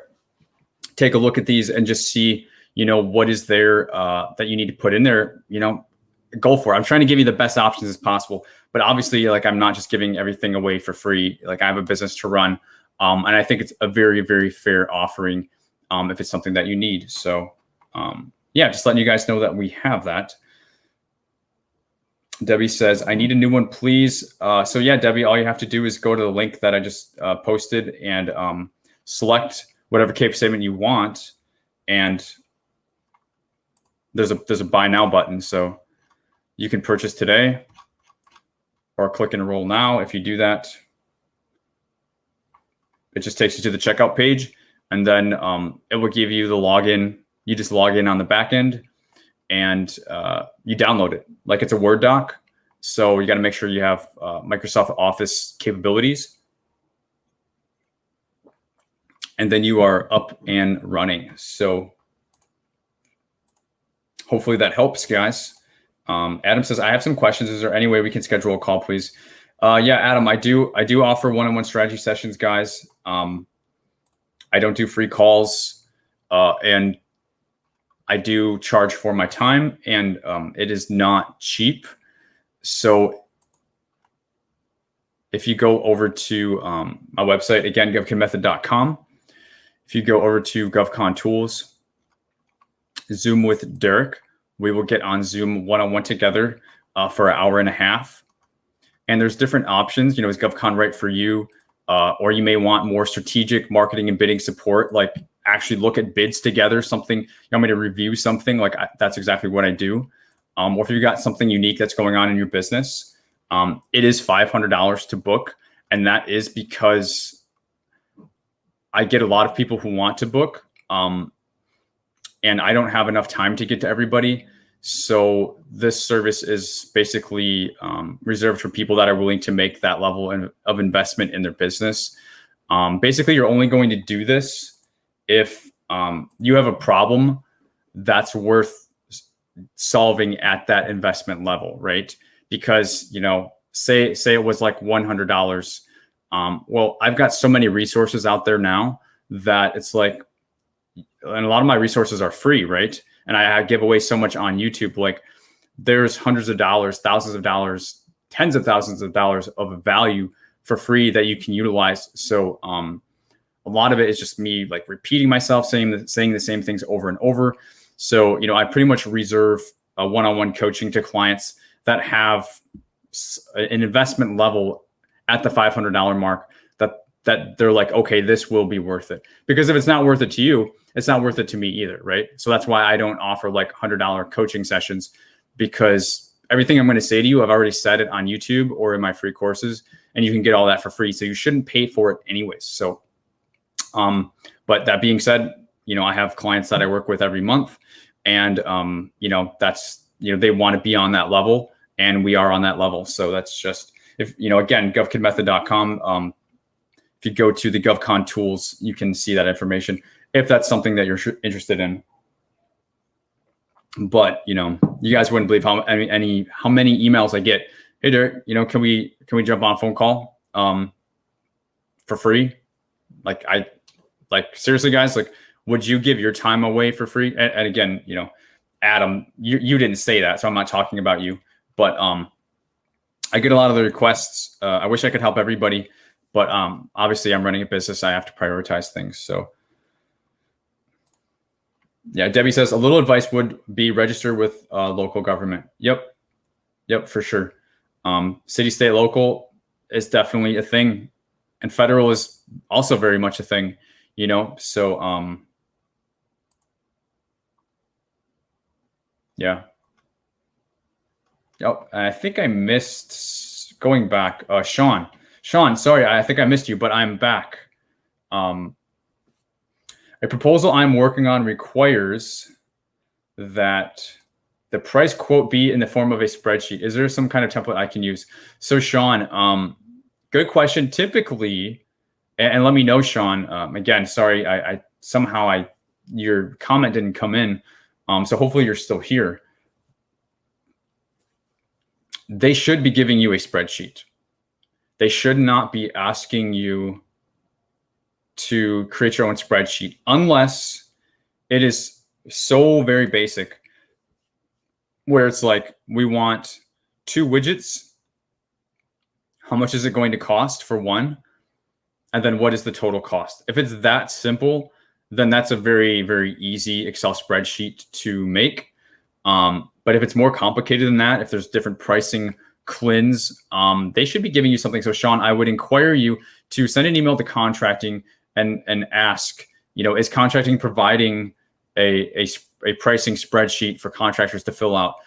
Because they really should be, and they really want to. And the reason why is, if everybody's creating their own Excel spreadsheet and just sending it in, that is going to be utter chaos for them to try to compare bids apples to apples. That can be grounds for a protest. That can make the whole acquisition fall apart, all because they did not provide a pricing structure. It is truly that serious and that consequential. That could happen. So number one, I would email contracting and ask and say, how are bids going to be apples to apples? Like, can you provide something?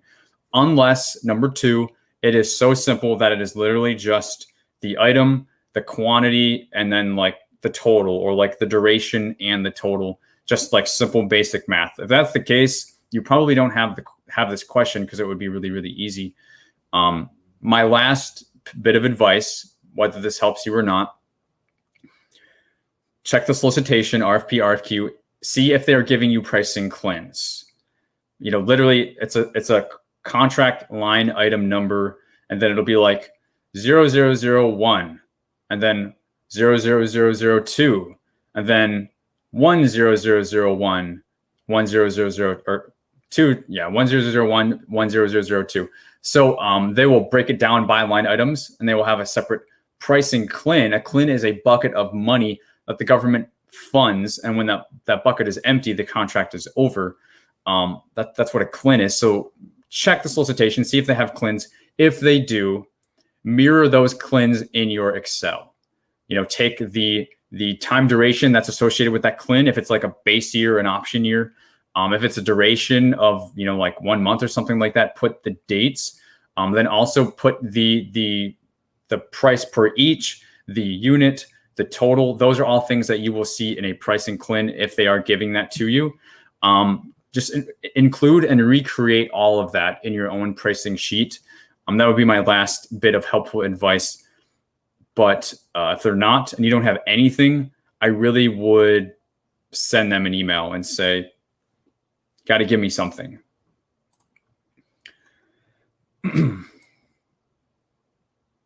All right. Rambling Goat, thank you so much for the super chat. I really appreciate you supporting the channel here. Rambling Goat, guys, has been around for a while. He's hung out with us back in the day when we used to do live streams last fall. So thank you so much. I really appreciate the support.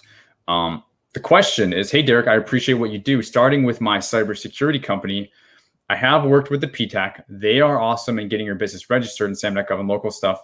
Thanks for your time. So I don't really see a question. So I totally agree. I'm super excited, Rambling Goat, to see that you're starting your cyber company. Getting plugged into the PTAC, it's like, yeah, they will get you started on the right foot, and that will literally save you hundreds, if not thousands of dollars compared to the alternate routes. Unless you're just going to kind of wade through it yourself, which you totally can, the registration process. But I totally agree. And it's kind of a safe place. The PTAC has its limitations. Everybody would tell you that. They are not meant to do everything. Quite honestly, I try to fill the space for life after the PTAC, which is why I'm super open to referring everybody there as much as possible. Sometimes they can even get you going with like a free CAPE statement. It's probably not going to look as nice as the ones that we have on the website, but they may have some helpful resources for you to kind of get you on your feet for free. And then you start to feel good. You realize progress. You develop momentum, and then so when it's like an incubator, like we talked about earlier with Mia. You get developed in this safe space before you go out into the cold, hard world. And during that space, hopefully you get all your ducks in a row, you get everything lined up, maybe you even learn a thing or two in like a bidding 101, training, again, totally free at the PTAC. And then you come into the world and at least you've got momentum. At least you're set up properly. At least you're not bidding on things and you're questioning, hey, did I even do this right? Because you just rushed into it because you saw a YouTube video or something, right? Like it's not something to rush into, guys. So 100% Rambling Goat. They are awesome at getting registered in SAM and the local stuff. And then I try to be a resource for life after PTACs to help you go deeper into bidding and marketing once you have all that set up. And then you're like, I'm registered, now what, right? It's like a Grand Canyon of stuff that could potentially be done.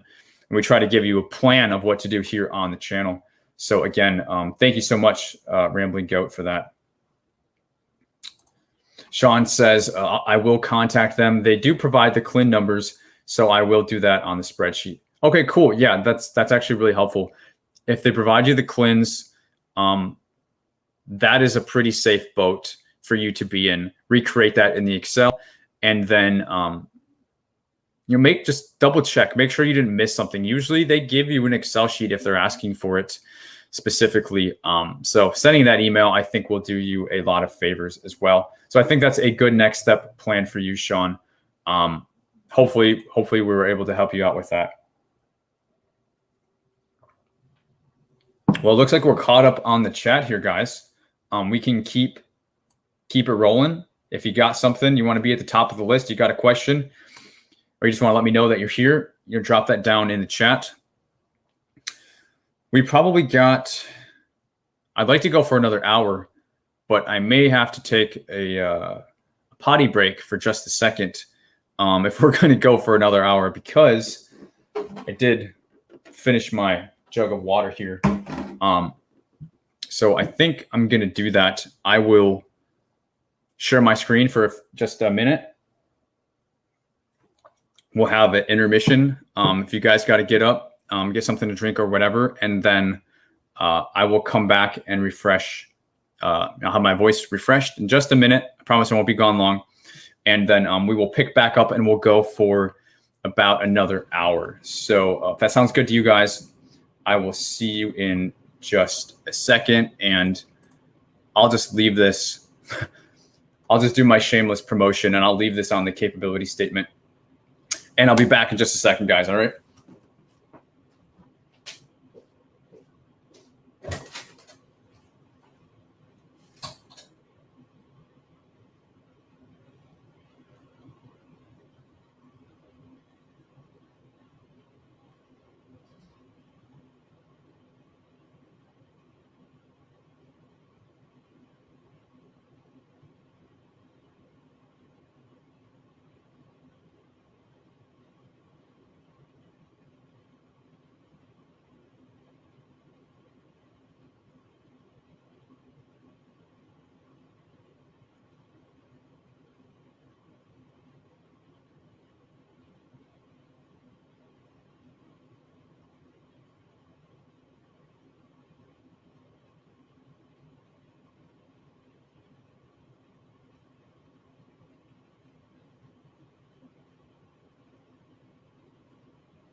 Okay, guys, we are back. We are back. All right, cool.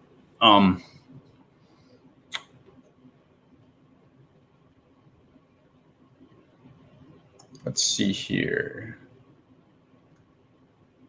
So, Debbie was saying, one more thing, I got no bid contract. Please clarify on that. What do you mean by you got a no bid contract? Like through relationships? This was something that you didn't actually put a formal response or proposal in for? Is that what you mean by no bid contract? Just let us know if you want to talk more about that. I also was just checking my email real fast, and I did have a question. I don't know if it was somebody here live on the chat, but had a question about the capability statement on what do you actually like do with it? You know, how do you market it? If what you're doing is responding to bids, and in order to do that, you need proposal, materials. Then what do you do with your capability statement, right? So the short answer to that is there's a couple ways to use your capability statement. One, just to get it out of the way, you can go to local government contracting conferences with your agencies. Your capability statement is your elevator pitch. It's basically your business card. It's probably better that you leave that behind more than a business card. It's going to be more valuable. So if you're going to any local type of things, you want to make sure that you have that to market. That's one way that you do that. Another way is through capability briefings. So there's something called the capability briefing, which is between you and an agency. So that means, sound like somebody's knocking on my door. You request a capability briefing with an agency, and that gets you a one-on-one with them. And then essentially what that meeting is it revolves around your capability statement, and hopefully the conversation evolves beyond that point. But usually the conversation will be focused on going through the sections of your CAPE statement, right? Marketing and educating a government contracting agency on what your business is, what you have to offer, what are your NAICS codes, do you have past projects, things like that. And then the conversation can evolve from there. So that's a second way to use your capability statement, is through holding capability briefings. And you do that through contacting the OSDBU or the small business office. Go to your agency website, click on the small business tab. They will give you the small business person.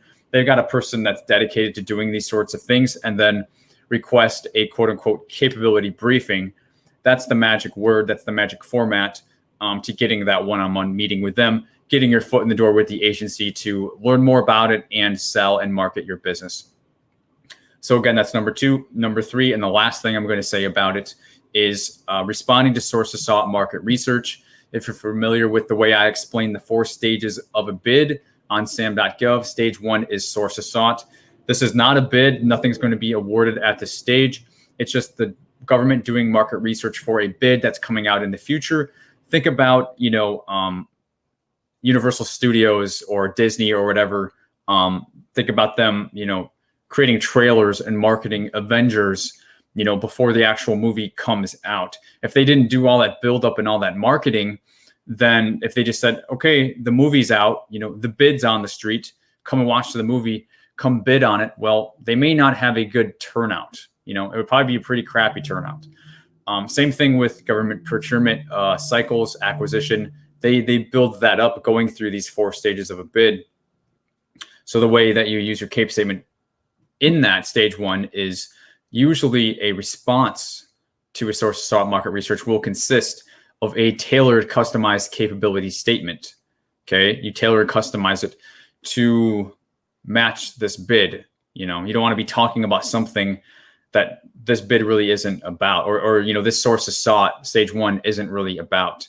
And then you also may answer a few questions, do a couple page white paper, include your capability statement with that, put it in an email, send that off to the contracting officer. That's how you respond to, a source of sought. There's different reasons to get into why you would do that if you're not going to win a bid, and a large part of it is through marketing your business. I'm not going to go any further than that right now. So those 3 reasons: local GovCon, events, bring your CAPE statement, capability briefings, bring your CAPE statement. And if you're going to respond to source sought market research, you have to have a CAPE statement, because that is something specifically most of the times they will ask for. And if you just don't have it, it's not going to be a good look, and your response is not going to be adequate.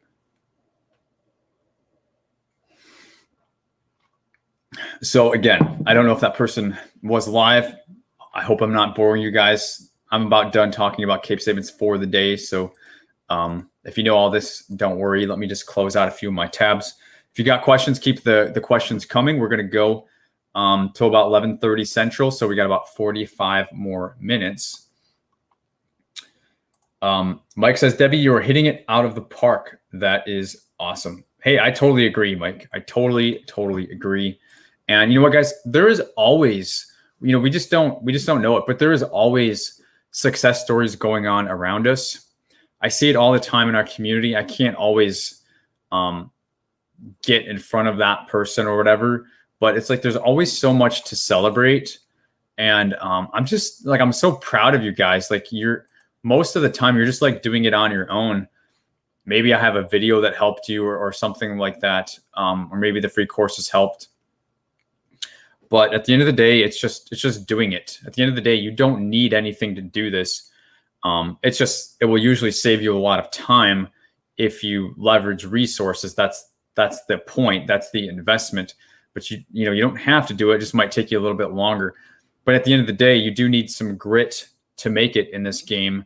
You do need to be, I won 32 contracts worth over $15 million before my 30th birthday, working for the contractor small business that I worked for. Okay. I didn't do that because I was so educated and I was so informed. I did that because my back was against the wall and because I freaking had to. Okay. That's why I won. And that's why I won so many and why I won so many so quickly, because I had to. I did all the things that I was supposed to do. And I found myself in my mid-20s, 24, 25, living at my parents' house, still driving a broken down 99 Pontiac Sunfire, stick shift at least, if you don't revoke my man card for that. At least it was a stick shift. And I had $50,000 in debt for student loans. Okay. I was the 10-year-old who was reading Rich Dad Poor Dad by Robert Kiyosaki. Okay. Like I was listening to Tony Robbins and reading Tony Robbins books when I was 11 years old. Okay.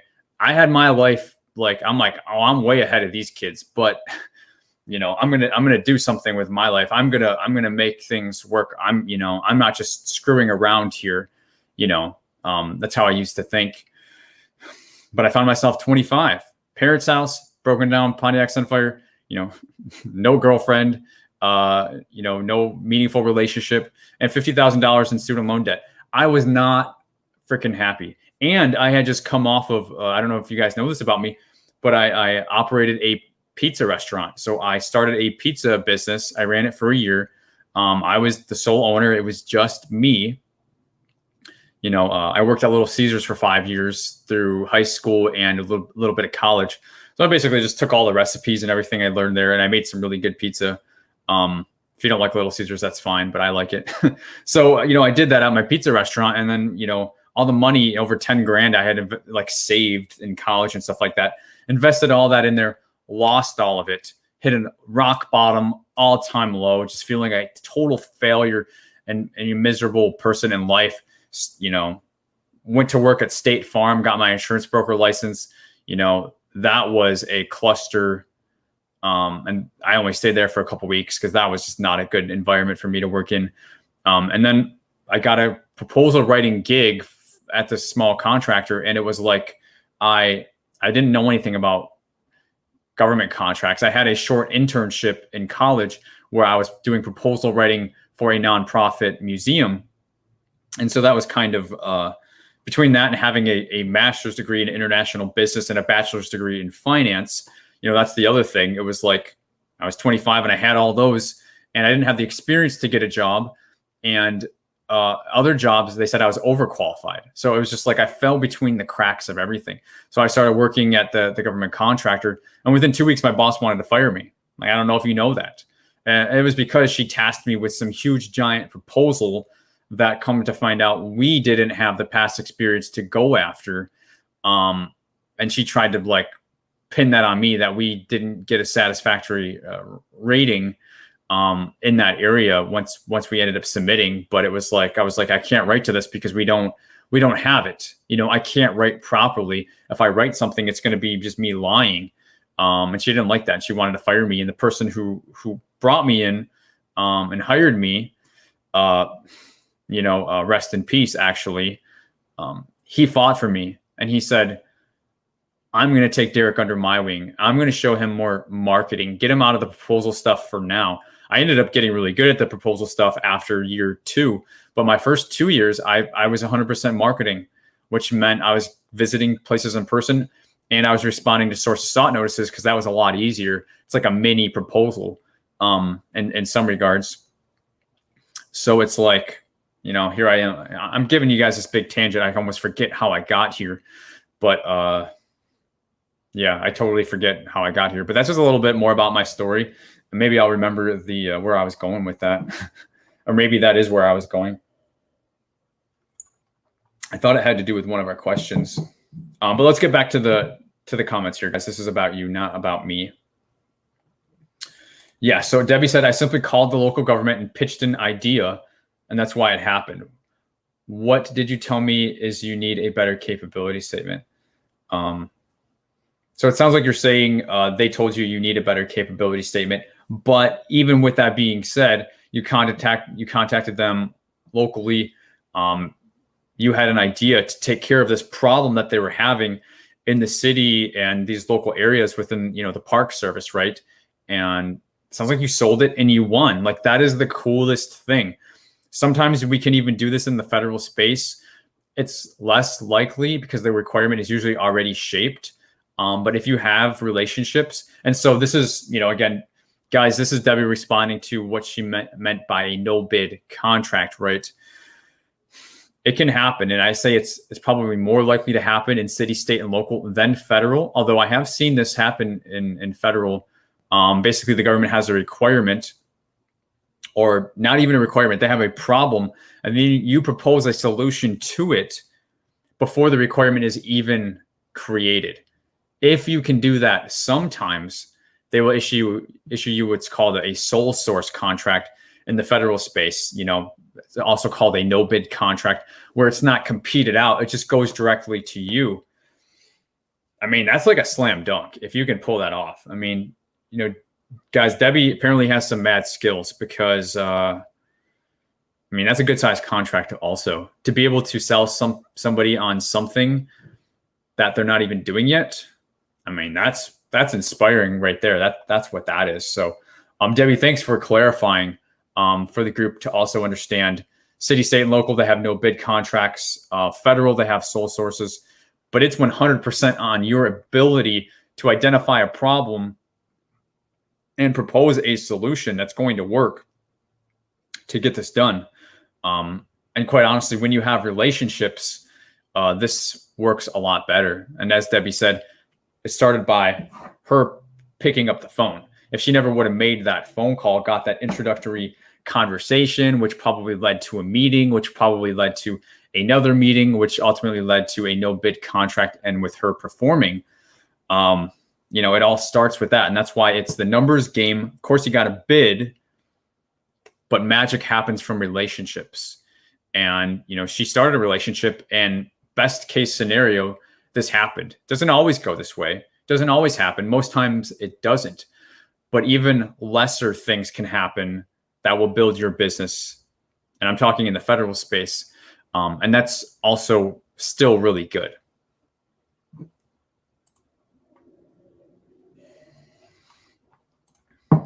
Yep. So Debbie's saying she's hiring. It's on Indeed. Hey guys, if you want to go help Debbie with her, fill her requirement here, apply to her job on Indeed. I mean, quite literally. It sounds facetious, but it's not. Yep. 100%. So glad that you came on the stream today, Debbie. Thank you. Sean says, I am bidding for a consulting contract. Cool. Like the sounds of that, where I would charge much of my own time. Got it. The solicitation contains hourly rates by occupation code. Do I need to use one of these hourly rates? Okay, Sean. So I'm going to share my screen. You hit on something that is worth sharing. So occupation codes reside in a wage determination. And Sean is talking about consulting, which is a service. So if you guys go to sam.gov, I'm going to increase my screen just for a minute. You can select wage determinations right from the homepage. If you go here, you have two choices. Consider this construction, it's public works, or services. So what did I just say? I said services. So go to services. This will open up into a whole new world that's not like bids. Now we're in wage determinations. Hey, Sean, help me out with this since we're doing a live example for you.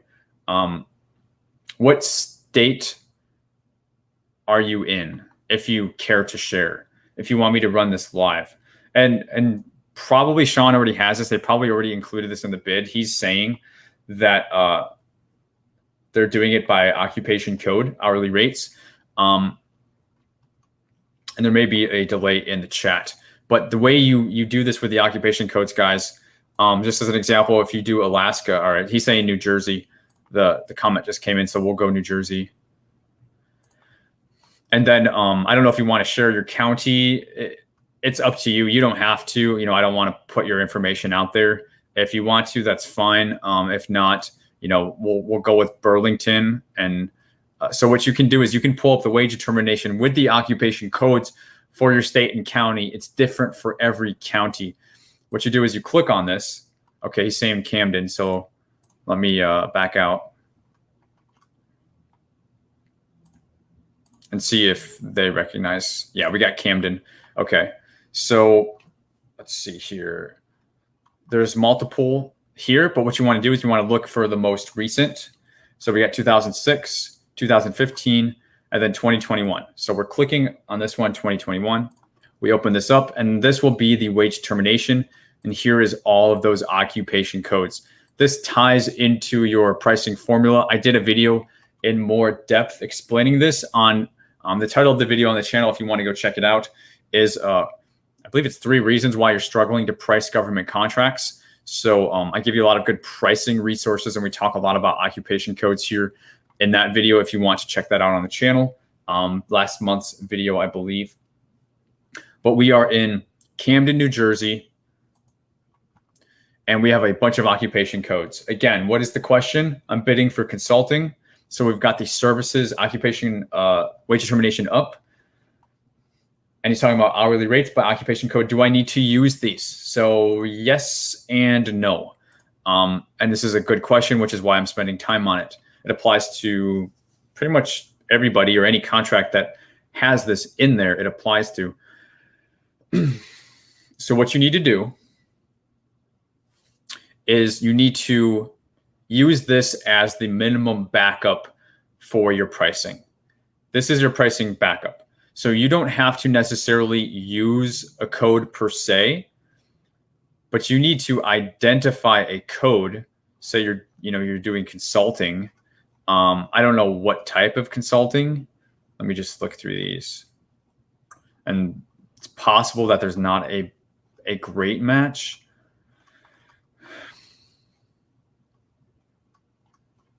I'll just do a control find. Yeah, no, there's not even a consulting code, and I didn't think that there was. But what you need to do is you need to find a code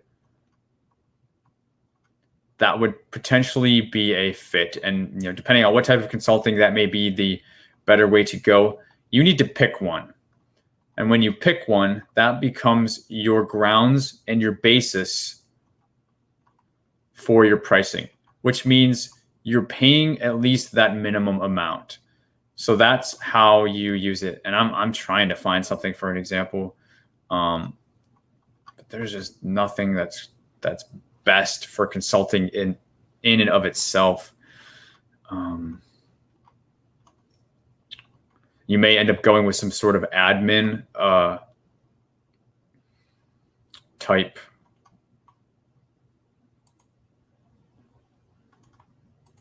Yeah, and even that's not the best.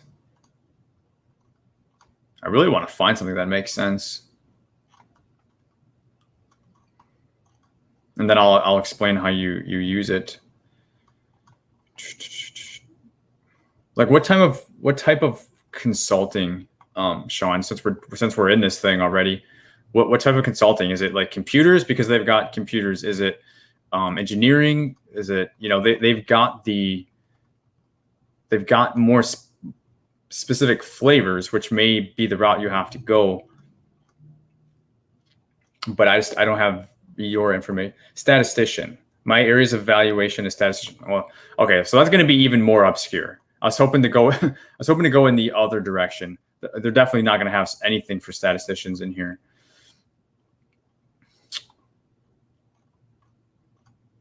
This is my last peruse, and then I'm going to just explain it anyways, which you would have to do. Yeah, it's So you have to find something. It may be using an admin. It may be using, you know, probably not accounting. As management, I don't think management consulting is in here. Otherwise, I would have definitely leaned into that. Yeah, like there's nothing consulting at all in here. So what you want to do is find something that's a fit. You can even ask contracting if this contract is currently being performed. Is there a preferred occupation code, or is there a GSA equivalent to what the government would be paying or staffing under? That's one way to get around this when this problem happens. Ask if there is a preferred code or if there is a GSA equivalent. If a federal employee were to perform these duties, you know, it would be at this GS pay rate. Okay, like that's the GS schedule. Anyways, what you need to do is you need to pick one. There isn't necessarily a right one or a wrong one unless you're like way extremely off. And then you're going to look at this price that is associated with it. So for our example, we are going to go with accounting clerk level 3. And I know that's not a good match for you, but I don't want to delay. So you're going to go with accounting clerk level 3 at 2203. So that means for your pricing backup that you are going to have a base pay to the contracted employee of at least 2203. And then everything is going to build on that. So your employer cost, your overhead, your G&A, your profit will all build on top of that. You're also going to need to consider, you're also going to need to account for health and welfare, which is, you know, 454. So that's another thing that you guys need to make sure you understand in this wage determination. Oh man, did they increase it? Yeah, so they actually increased it by 6 cents. So now, at least it's slightly different in this county. Instead of 454, it's 460. Health and welfare. Okay, this is something you have to pay. You don't get to choose. You don't get to say, I'm going to offer insurance or health and welfare. So what you do is you take this 460 and then you add it to your 2203 or whatever it is that you choose. 2203 plus your 460. Now you start to all right, what's going on here in the chat, guys? Seriously? All right. Yeah, we've got some. So that user is blocked. I don't know what's with the rebellion with all of his racist type crap he's got going on there. Hopefully you didn't see that, but maybe you did. I apologize for that, but I have blocked him from the channel. So he is not able to participate anymore. That actually pisses me off quite a bit. I apologize. But coming back, you're taking your 2203, you're adding that to your 460. And so you're starting to build your pricing off of that. Okay. So let me just take a break. I know I'm throwing a couple things at you. What this means is, yeah, there's idiots everywhere, Mike, 100%. I've never experienced that. That's absolutely insane what that guy was just posting.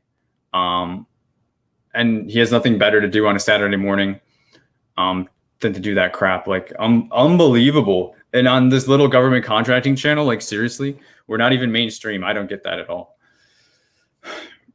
So backing out from this, you know, to answer Sean's question, kind of the last thing, because you were kind of getting distracted here. The last thing I want to say about it, Sean, is it's just a minimum number. So your question was, you know, how do I need to use one of these hourly rates? You need to select one as a number that you're not going to go below. Okay, that's what this is for. If you ever get contacted by the Department of Labor and they need to make sure you're paying contract employees the pay and the benefits that they are deserved, almost think of it like a union. And if you're not, they're going to make you pay it in back pay, and it's not going to be pretty for your business. This is the backup information that you have to protect yourself. So you say, I've identified this occupation code. that's what I'm staffing based off of. That's what I'm providing the service based off of. This is the hourly wage that's based on that. And I'm paying at least that much to the employee. You can pay as much more than that, as much as you want. Say you know, in realistic terms, say you can't find somebody for that low, so you have to pay a little bit more to attract the right talent for the contract. That's fine. You can pay more. You just don't go below that number for their base pay. And you have to pay the health and welfare on top of that, the $460. So don't go below those in case you ever get contacted by the DOL to do a contracts audit, or even if they do a pre-award audit, which they will do on larger contracts. They make sure they check you out before they even, you know, start doing business with you. That's what this means to you. So if you can get used to using this, it will help you develop your pricing strategy a lot faster, and you can feel confident that you're doing it properly because you understand these things and you know that you are basically using them and abiding by them in the way that you're supposed to. So long-winded, and I apologize for that distraction. Yeah, it's like prevailing wage. Let me see what you're saying, Mike. The prevailing wage rate is defined as the average wage paid to similarly employed workers in a specific occupation in the area of intended employment. Yeah, so prevailing wage is very similar to this. And you see a slight variation, but a lot more emphasis on it on construction contracts, which is why when we had those two options to look at, going back when we went to sam.gov, we clicked on wage terminations. It was public works or service. They've got a whole nother animal for construction contracts. And they take it to basically certified payroll level where you have to show what you're paying on a weekly basis. Like you have to report that in to the government. You have to get those reports from your subcontractors and send it up the chain. They care that much attention of detail for construction and public works contracts. So service contracts, other service contracts, it's similar, but you don't have to do, you know, the certified payroll usually. And it's not as detailed, but it's coming from that same approach. So hopefully that helps, guys. And a very good question and a teachable moment from Sean. And again, like Sean's saying, evaluation, assessment, statistician.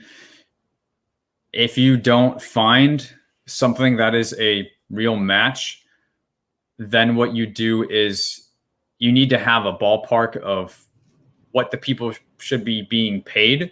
So then you go back to these numbers. And if you're like, okay, well, I know what my rate is, and my rate is not $22, it's, you know, it's higher than that, then what you do is you go and you find like, okay, well, there's an RN3 anesthesiast for $39.32. So that's a higher pay rate, but obviously that's like what, like that has nothing to do with the consulting.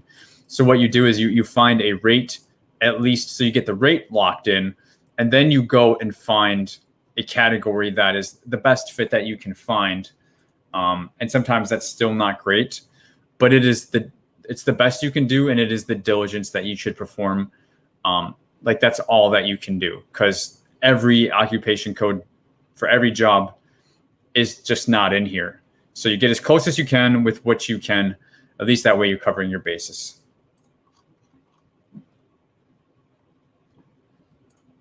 Yeah, 100%. Mike says yes. And in some instances, they even want to see the breakdown of the payments. Yep, they sure do. That is 100% correct. They will. But, you know, if you're working with an accountant, you've got a bit of a process set up, then, you know, you guys will be just fine. You will be just fine. And if you ever have questions, ask the questions, because I know that it's a little bit intimidating to speak to contracting when you're on the front end trying to win a contract. But I promise you, once you win, it's like they want you to be successful. So if you're doing stuff for the first time and you have certain types of questions about like anything they may need to see or what have you, you can ask the question. Usually they'll tell you anyways. Or it may even be within the deliverables and milestones. They're called seed drills, contract deliverables in a solicitation, they'll be like, hey, this report is due on this date. This is due on this date. Well, if you have questions about that, how to give them that or what exactly they need to see, you can ask that. They're usually very, very helpful. So yeah. All right, guys. We've been going live for, it's been like 2.5 hours, maybe. It's been a good chunk of time. We've been going strong. If you have more questions, we've got about, probably going to go for another 15 minutes. I've got other stuff to do. I've got my family to get to. We're going to have some fun today, hopefully going to the beach. But I've got about another 15 minutes. If there's anything that we touched on, you want to circle back to, you have random questions. Are you stuck? Is there anything you're struggling with? You're dealing with any mental demons saying that you're not good enough, that you can't do this, or it's too confusing, or it's too complicated. I'd be happy to try and get your head straight for you, but you just gotta let me know. Or if you're thinking about doing this, or if you're already doing it, and you need to know what your next step is, what would you recommend? Now is your time to send that in. I'm officially out of water now too, so that means I really do only have about 10 minutes, 15 minutes left. But this is our second Saturday, so I did this last week if you didn't check it out. And quite honestly, I'm not putting myself on the hook,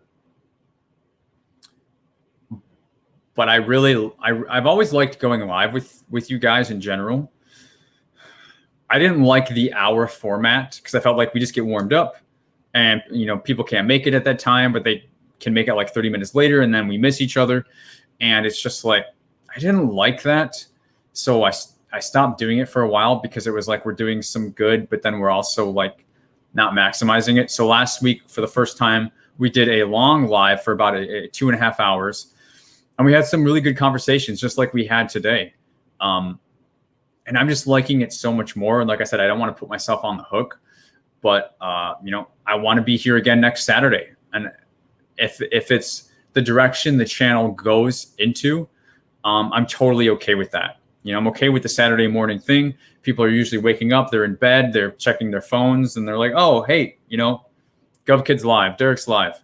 And we get to have real conversations with what's going on with you and what's going on with me too, more than like a pre-recorded video or, responding to comments after the fact, or even, if you're on the email list, it's very different. And I really, really like it.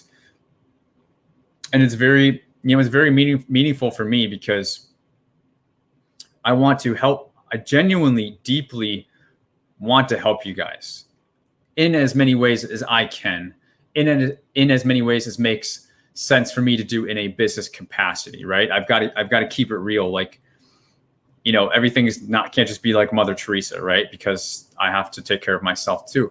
So finding the right ways to do that where it works for both parties, it has always been, more of an art than a science. But going deep like this, it's like, okay, I get the benefit because I get to help you guys more, and you get more help, and I don't have to do this like every day. I get to do it, if I do it once a week or every 2 weeks, that's at a volume level that I can handle without getting too distracted from all the other things. So far I've quite liked it. I do intend to be here same time, same place next Saturday. Is willing, as long as my schedule is willing. And yeah, like it's good stuff. I don't see any more questions and comments, so we may just call it here. If you guys are done, if you're good, then I'm probably going to call it good as well, because I don't want to just belabor things for the next 15 minutes for the sake of it. So if there's anything last minute, let me know. Anybody just joined and you're like, oh, I missed it, you're ending. Well, it's 9:30 at a Little Caesars and we close at 10. Okay. You can still order a pizza if you've got one. Just put your order in right now and I'll answer your question. But yeah, guys, we've got a lot of changes. We got a lot of cool stuff coming up too. This is another great way for me to engage and get in front of you. The next thing, we're pushing out, I did the sam.gov accelerator program. I highly, highly recommend that. If you're new to sam.gov and using it to do research, that's on our website. And then most recently, we pushed out the new formats for the capability statements and those new 4 to 5 industries to help as more people as possible, right? So that's been the latest project I've been working on. And then the thing that's coming up this next month in August, I'm always careful about putting myself on the hook, but it should be possible, is I'm going to have proposal builder docs. This is something that we have in the GovCon Gold Rush program that Gold Rush members have had access to, but it's something that I think I'm going to break out a la carte because I know people need help with bidding templates and proposal resources. So for example, staffing plan, quality control plan, management plan, formatted resumes, past performance tables, pricing tables, PWS matrices. These are all things that go into writing like actual proposal responses. And I cannot teach you how to actually do the writing portion of a proposal. I can't teach you, it's going to be a long-term nut to crack, and I am going to continue to try to help you with that.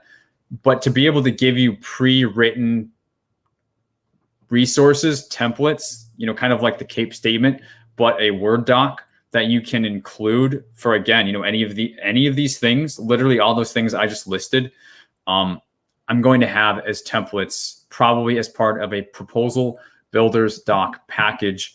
I'm anticipating launching that sometime this month. I'm super, super excited about that. Of course, everything has to be customized to you.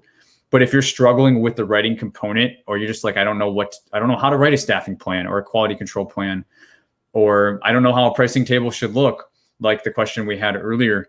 Well, we can have a lot of pre-formatted stuff. I have a lot of pre-formatted stuff. Gold Rush members already have access to it. And I just partnered with a very good proposal writer, because some of the resources are things I've personally created. But then I also more recently worked with a proposal writer, reinvested some of the money from my business to get some of these templates actually created and formatted and templated for you, so they can be more plug and chug into your government responses. And so what I'm doing is I'm putting those together as a package deal. I may break them out as individual, but I don't think it would be, I don't know how helpful it would be to just be like, hey, here is a staffing plan on its own. Like, I think you're going to want the staffing plan with all of these other things. So I don't know if I'm going to break them out individually, but at least they will be in a package bundle of proposal builder docs. Super, like I said, super excited about that. I don't believe there's anywhere in the frickin' world you can go. I've done the research to actually get proposal writing resources that are templated for you, that you need to go in and change and adjust for whatever you're responding to and for your business.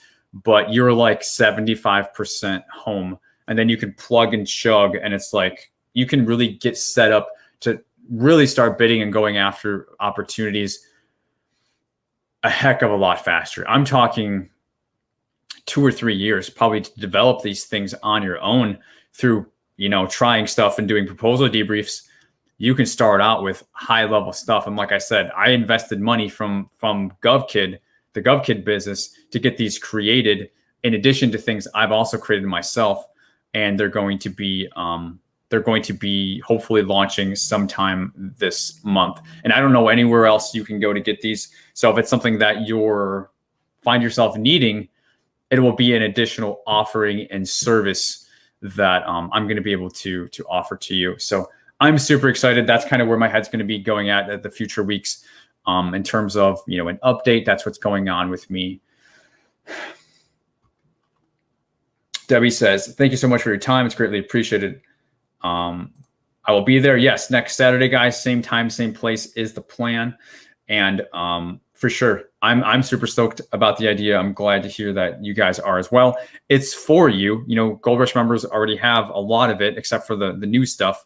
they're going to be getting that grandfathered in very soon. And guys, we're constantly enrolling Gold Rush students. If you just want to get super serious about it, you want one-on-one, office hours with me on a regular basis, going deeper into stuff than what I can do here on YouTube, actually looking at your business, looking at bids, having conversations with other like-minded people that are actually bidding and they're already set up and all that. Consider the program. I mean, GovCon Gold Rush is not going away. And everything I'm creating, I'm rolling into Gold Rush. So it becomes an investment over time because you don't even have to go and get these other things. You're just getting them. So, you have to apply to get in the program. It's application only. I don't let everybody in. There are certain hoops you have to do first. That way, the group that we have is a high caliber, high success rate group. And that's what I want. I'm not like my competitors, guys, where I just have a buy button and you can just go and spend thousands of dollars and the person doesn't even care, right? No, you have to send in your application. I literally review it. I take a day, I look at your stuff. And then after that, we get on a phone call for 45 minutes and we do more. We feel each other out. I ask you questions, you ask me questions. And only after that whole process is there anything that could potentially happen in terms of a transaction, right? So I don't have a button for you to just enroll because I have to be a good steward of your investment. And then I also have to be a good steward of my program. So it's something I take super serious. I put most of all my stuff, all my focus is on that these days. So if it's something that you're wanting to join, you've got questions about it, apply. You will get a chance to talk to me about it before you get to the next step. Currently it's $2,000 investment though. We do have payment plan option as well. So that's all on the website. Just click on the GovCon Gold Rush tab if you want to learn more about that. Guys, have a great week. Mike, Debbie, Sean, so many of you guys. Yeah, awesome. Thank you for participating. It's been a blast. We had Mia, we had Ann, we had Sean Armstrong also, Sean McKittrick.